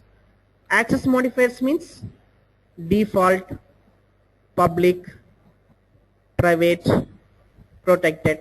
These are the access modifiers that we know, right? Default means that member, any class member can be, we can leave it as it is without defining any public, private. That is default. Without any keyword. If you don't define any keyword in the Java method, for example, here public is there. If you don't define anything, it will become default one by default. What is the default modifier?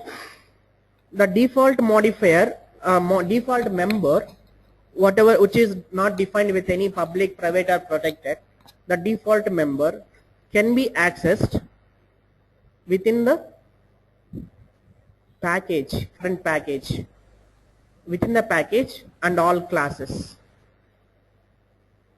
And all classes it can be accessible. And public means it can be accessed in any package. In any package it can be accessible. Private means only within the class, correct? Only within the class it can be accessible, not outside of the class. Even not outside of this current class it can be accessible. Protected means within the package, within the current package it can be accessible in any class, and in all subclasses of other packages. Got it? In all subclasses of other packages it can be accessible, protected. These are the access modifiers. And non-access modifiers, we have a few things. Static is non-access modifier. We can define static variable, we can define static method, correct? But a class cannot be defined as a static. Only we can define methods and variables can be defined as static. What is the meaning of static? We have discussed about this. Static variables means just only one instance will be created and it can be accessible before creating the object. If you define a method as a static, that method can be accessible before object is created. That is what one. And another one we have final, we discussed now, final keyword, that is also non-access modifier. And one more thing, abstract. Abstract is there. What is abstract? Classes can be defined as abstract classes. Classes and methods can be defined as abstract classes. That means, see, if I define one class as abstract, say that, right click,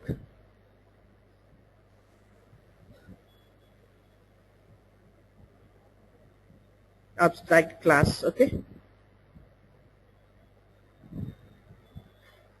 abstract class.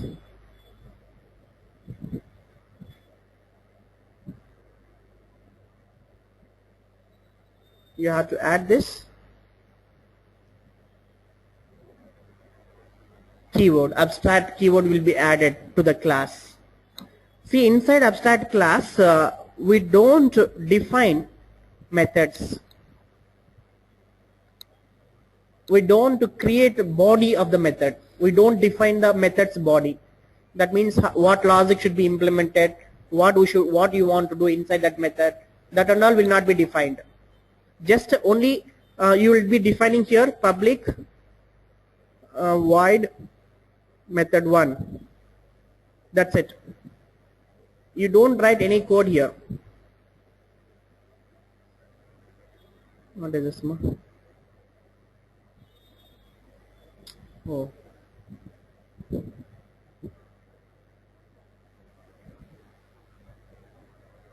Why? What is this? What should be defined? Static.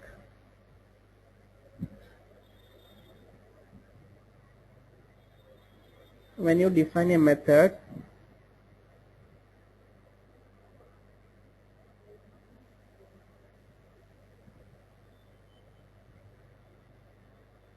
I have to give this brackets.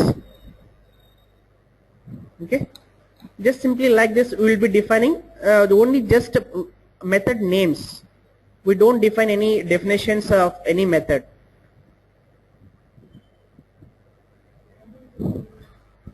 Okay, this class can be inherited by different classes, and there you can define these methods.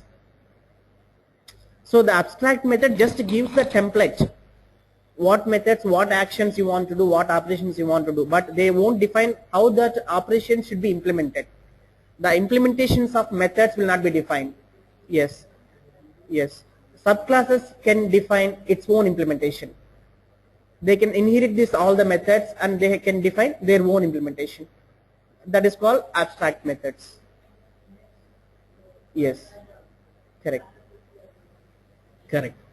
Okay, this is called abstract. Okay. Okay. Next, interface and text files, we will see that next session. Interfaces and text files, how to work with text files, and we have to practice some more scripting with the different methods and the collections and data structures.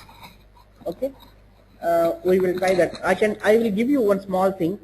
See if you can try this one. I want to create a class, create one class to implement stack data structure by using array. That means what I want, what is a stack, how stack functions, stack, how stack functions, just like see, the stack will be functioning like this, right? For only one entry will be there, correct? Stack data structure will be functioning like this simply.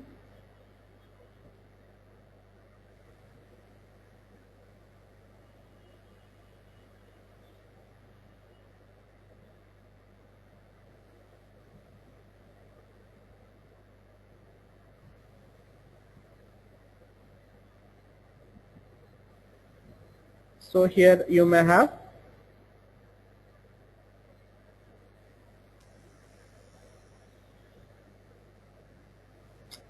so only one entry will be there. Anything may come in in the same entry, and it will go out in the same entry. That is what stack, right? That means what is that approach? Last come, last in, first out. The item which is inserted last will come out first. Last in, first out. That is the approach of stack, right? Principle of stack. So I want to implement this one using array. What we have to do? Define some array with 5 or 10 size. Okay. Array. Declare or define array of size 10. Of size 10. Then you have to define a method first. You have to define a class. Define a stack class. Stack class, and inside that define an array with the size of 10, and then define method. These are the methods. What methods you have to define? Push method. What push method should do? It should insert one element into the topmost element, topmost index. See, for example, this is an array we want to implement. It is a first slot and second slot, like that. If it is a first element, the first element should be in the 0th place. 0, 1, 2, 3, like that will be coming. Okay.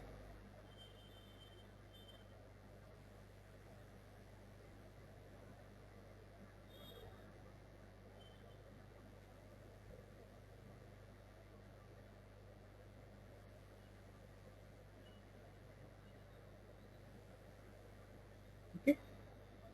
It will be coming like this.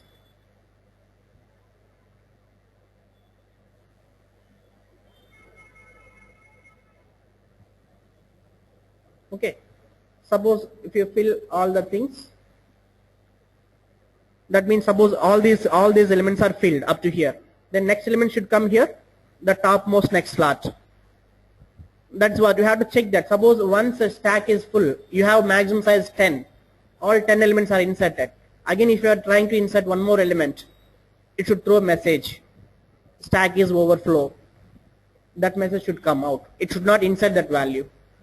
Again, when one more method, pop up means pulling out, push out that element out, throw that last element which we inserted should come out first.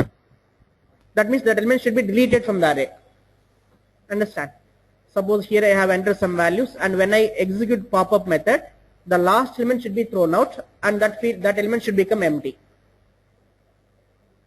When I insert one more element, it should go to that particular slot. So like that, we have to define one stack class. Stack class. Fine.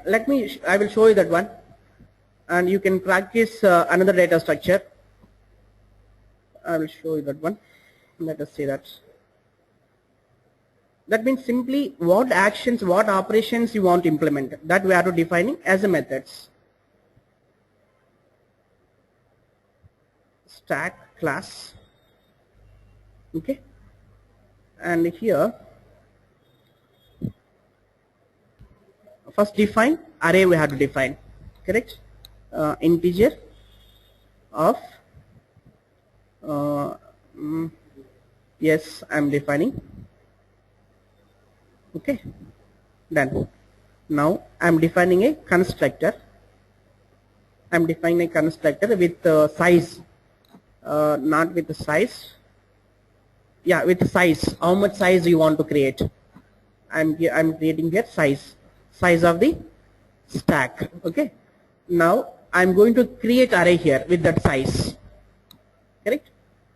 S is equal to new integer of size. Here we are creating an array of size, whatever the size you are passing as input. With that size, stack array should be created. Yes, array should be created. That is a constructor. Now let us define push method. What it should push method, right? Static, so not static, void push.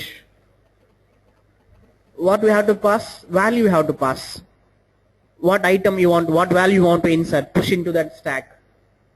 Value we have to pass. Okay, that's what. Now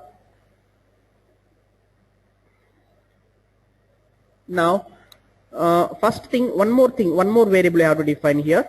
What is that? Integer top equal to 0. Initially, what is the topmost index number? First index number. We have to start inserting the value starting from 0 index. 0, 1, 2, 3, like that we should go. Okay. So our first initial top is 0. Now, if top equal to size minus 1, if top equal to, what is the size? We have to define one more variable, int size of the tag, size of the stack, and here I am assigning that. So same variable I am using, I will be giving different value. Number of n I am passing, size is equal to n. Clear? Number of values I am passing here. How many values you want to insert maximum? Okay, and size is equal to done. Now if top equal to size minus 1, correct? Top equal to 0. Size means number of items. If number of items are 5, index values will be 0 to 4. Correct. So the current top is nothing but the current index number. Top is nothing but the current index number. That current index number, if it is equal to size minus 1, that means stack is full. There is no empty space to insert the value. Correct. So that message should come. System dot out dot print line stack is full. Stack is full. That message should come. Okay. Else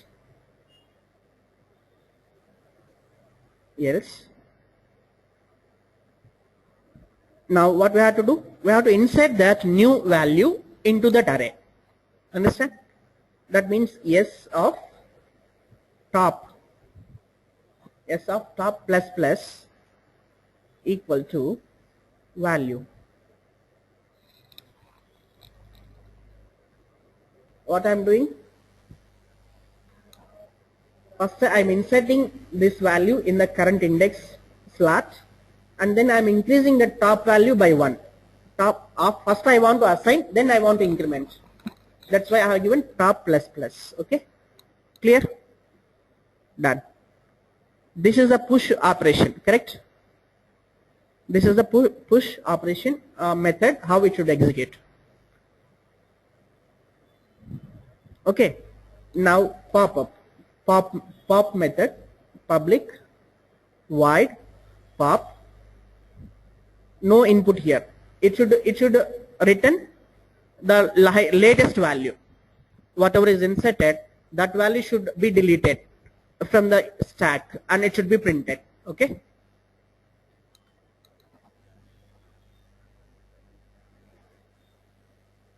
Now when it should be printed, if stack is not empty, correct?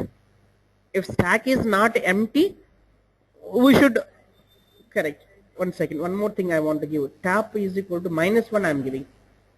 Minus 1, not 0. So here I am giving plus plus top, not top plus plus. Plus plus top, okay? See, if top equal to minus 1, what does that means? There is no value in the stack.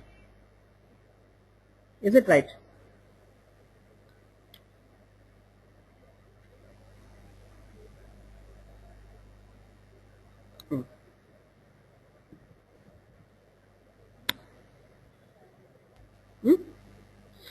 Yeah, correct. Okay, if stack equal to -1, that means there is no value, it is empty stack. See, initially we are setting top equal to -1, then while we are inserting the value, we are incrementing the top value to 0, then first value will be inserted. Understand? Empty, it is empty, right? So we have to display system dot out dot print line stack is empty. Clear? Done. If it is not empty, then we have to delete that latest value, correct? Else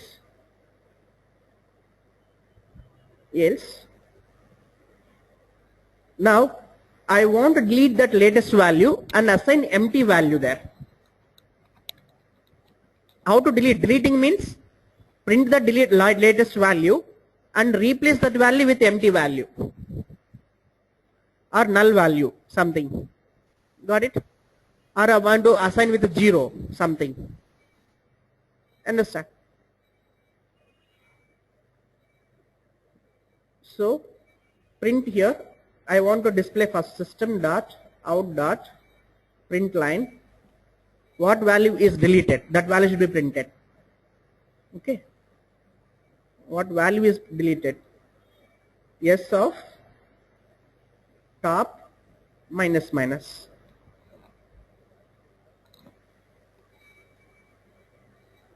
E is deleted from stack. Clear now? That means I am displaying the message first. Now I will assign empty value to that array. No, don't assign minus minus here. Just simply top. Here we should write that one. S top minus minus equal to empty. I don't know whether it will accept or not. No, it won't accept. Null, not accept. Since it is integer, right? We have to assign 0. 0 should be assigned because it is integer value. So whenever item is deleted, 0 should be replaced from that element, and top will be reduced by -1. Understand? So the next element will be inserted in the next slot. Okay. So these are the simple things. Now let us see. Call that stack method.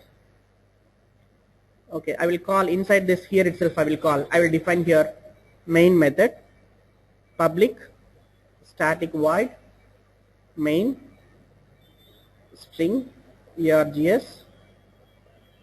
Here I am going to define a stack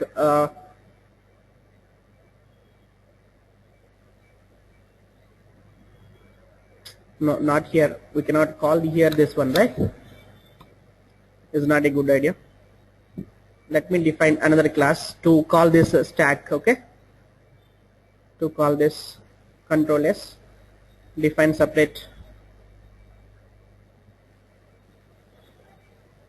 class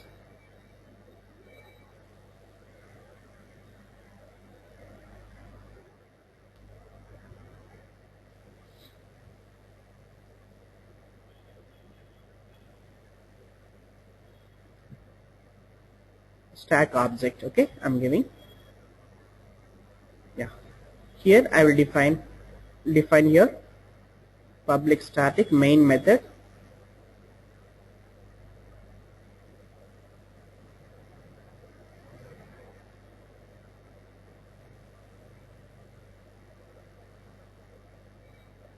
now here define one stack variable stack, declare one variable yes, okay, rst equal to new stack. I am defining 5, size 5. Done. Now st dot c, I am want to one more method I will define to define the current list of values in the stack. I will define one more method, public void print. Okay,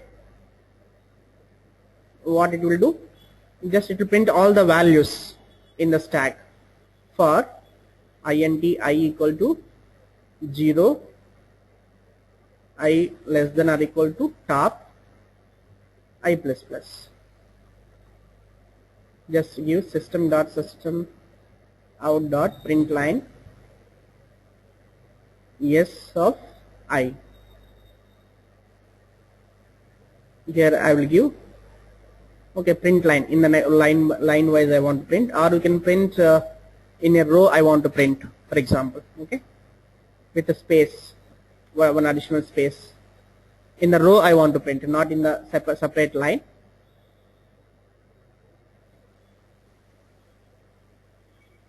Okay, let me give here system dot out dot print line. First I want to go to next line and then print it. Okay, in the next line I want to print all the values. What is this error?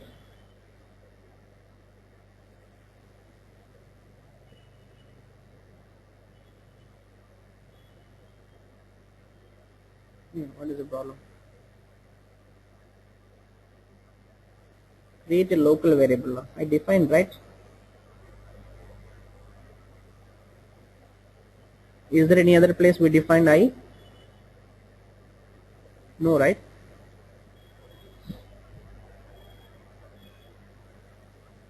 What is wrong?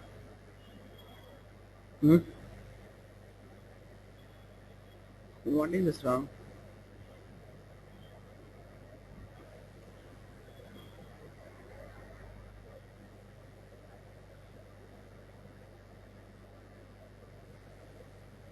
J.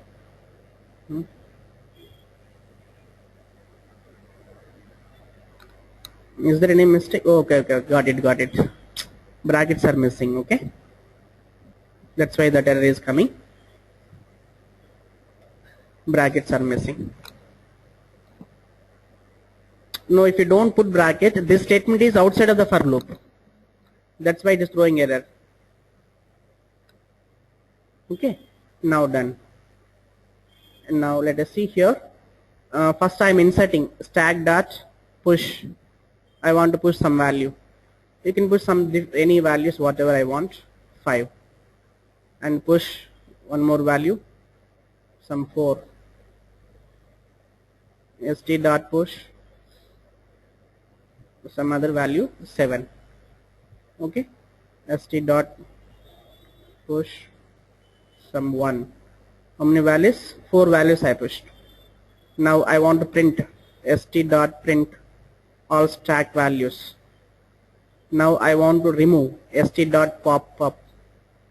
Again st dot pop. 2 values I am removing. Now again print st dot print. That's it. I'm calling push pop unprint methods. Now run this. Let us see how it works. See that it is printed.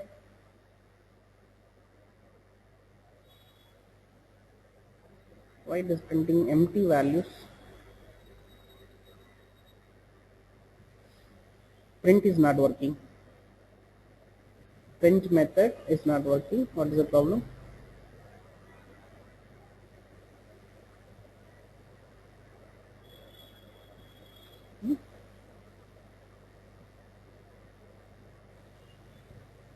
J less than or equal to top, correct, right? J plus plus s of j. It's not printed, right? 5 4 7. Oh, it is printing in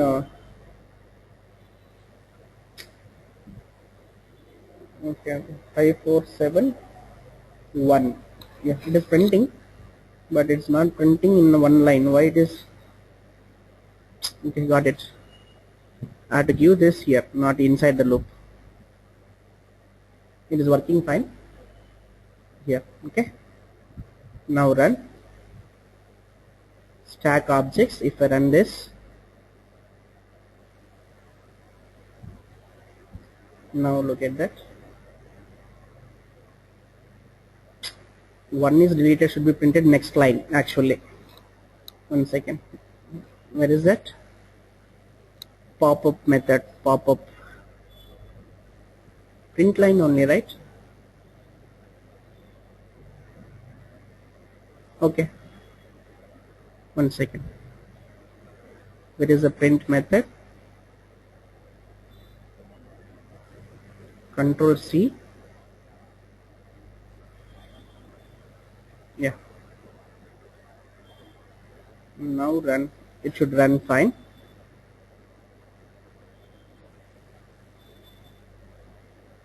Okay, this is the stack. First we inserted 5. See, 4 7 1. 5 is inserted first, 0 1 2 3 4. After that I am removing 1. No, sorry, I'm printing here. After that I'm deleting 2 elements. First 1 is deleted. Look at that. First element is deleted, 1. Next 7 is deleted.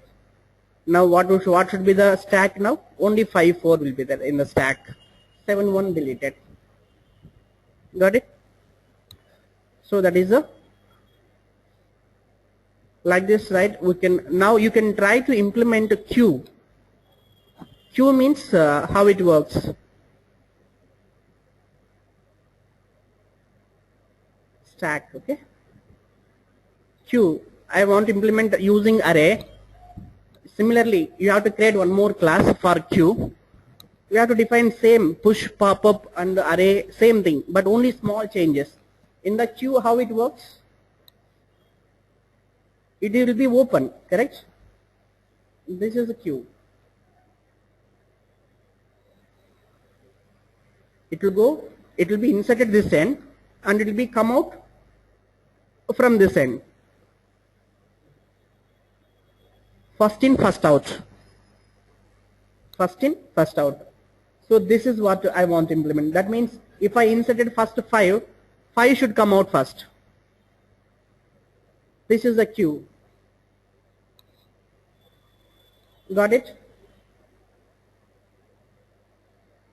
So can you try this? Can you define a class to implement a queue? First define a class of queue and then create queue objects, variables, and then call that queue methods. Then see that how it is working. Okay?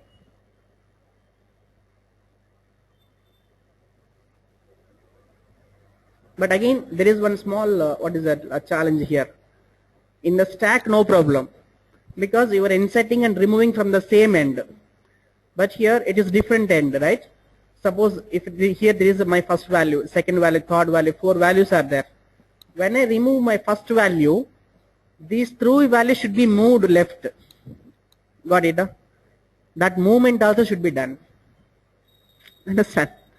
If I remove 0th element and I have values in 1, 2, 3 fields, these 1, 2, 3 should come from 0 after deleting 0th value, correct? So that movement should happen inside pop-up. Inside pop method, after deleting the first element, you have to move all the elements one step left. That code we have to add additionally. Okay.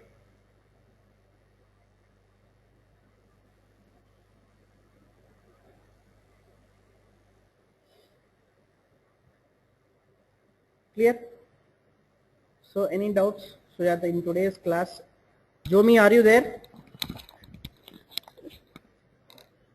I think so, he is not there.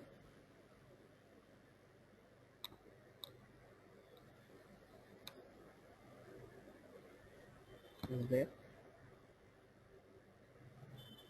Hello?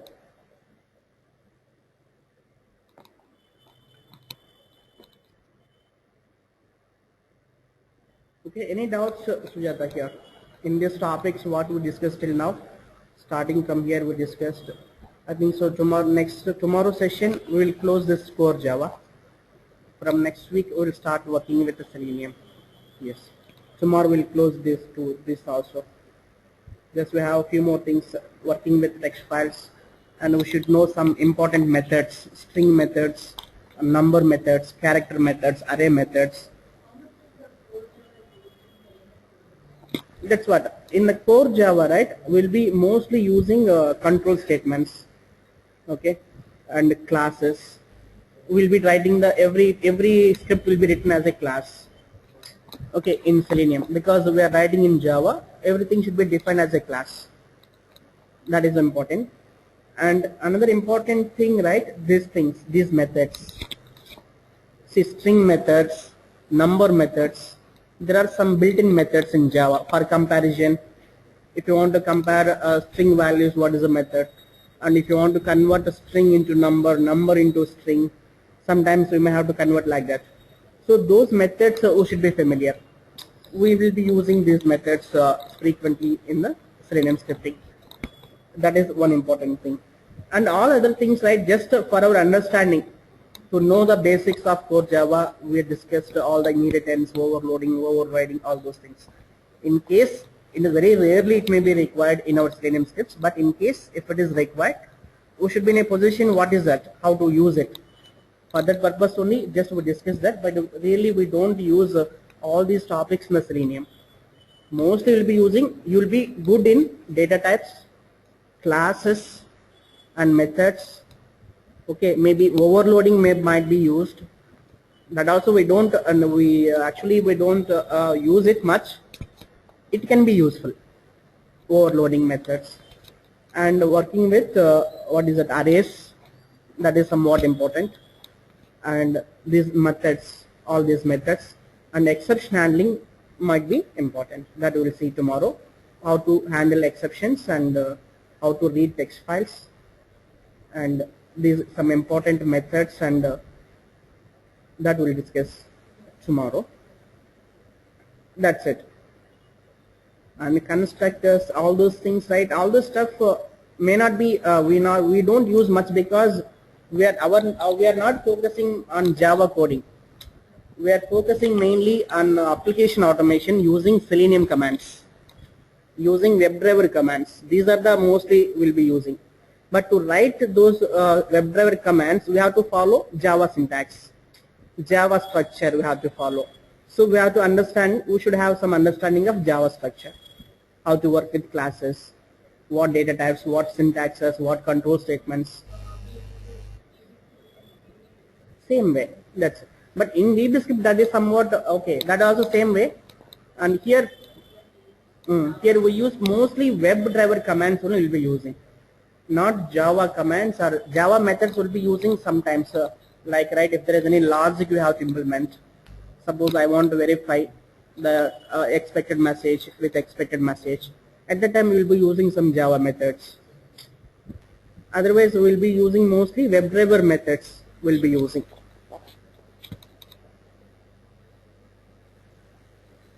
So if you have all these topics in idea, then it will be very easy. You don't feel what is that training coding and WebDriver scripting will be very easy, simple.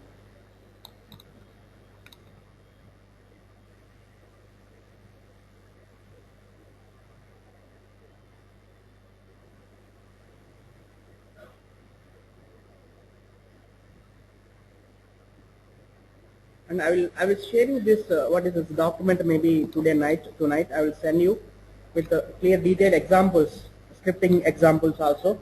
You can practice same thing whatever I have given here to better understanding, and also you can get hands-on practice as well. If you do this, whatever the scripting I am giving here as a snapshot, just type that code and execute it, and then try to see that how it is running. That could be better, give you more understanding. Okay, I will be sending you this document. I will complete this document until today's class by night. Maybe tomorrow I will share you this document. Yeah, I have that. Yeah, I added that Niwas email ID and also phone number. I have added it.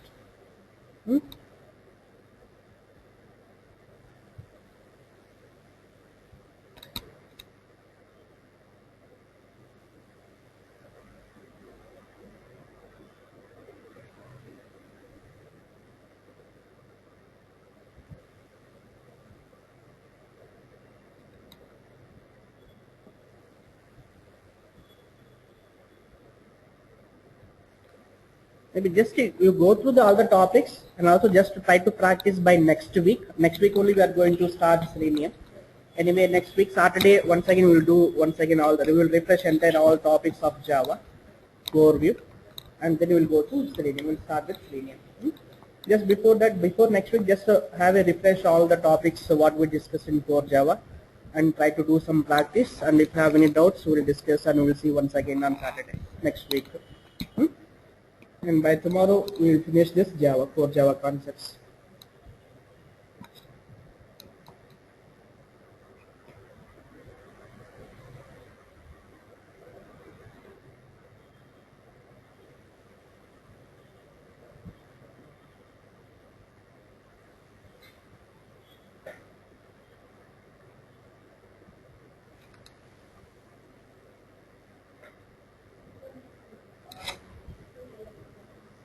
Mr. Here, I will inform. I will update you, Karthik. I didn't actually not decide what is done. I will send. I will tell. I will update you.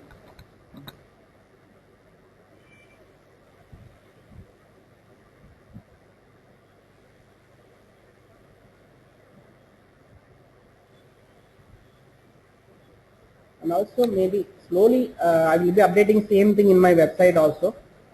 Okay, I will give you one credentials as well to access this materials, and if possible I may upload some videos also there. You can have a look into that also. If any case, if you want to again see that any session, now if you request me I will upload that particular session into website. I don't put all the videos in the website directly. If you request me anything in this particular class I need one more time means I will upload that into website, then you can see that one from there. Okay. Mm. Yeah, there are 15 sessions we planned here. See here, this is the schedule. I have sent this schedule right to you. See, this is the, yeah, this is the schedule we planned.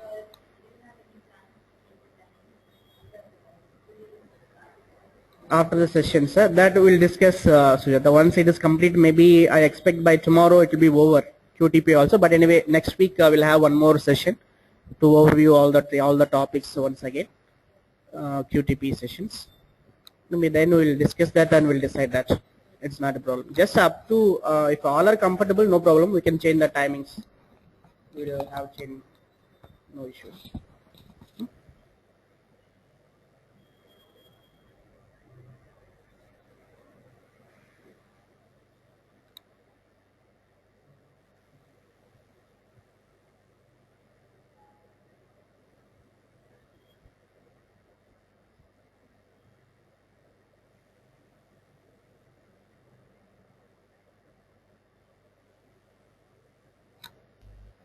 Karthik came.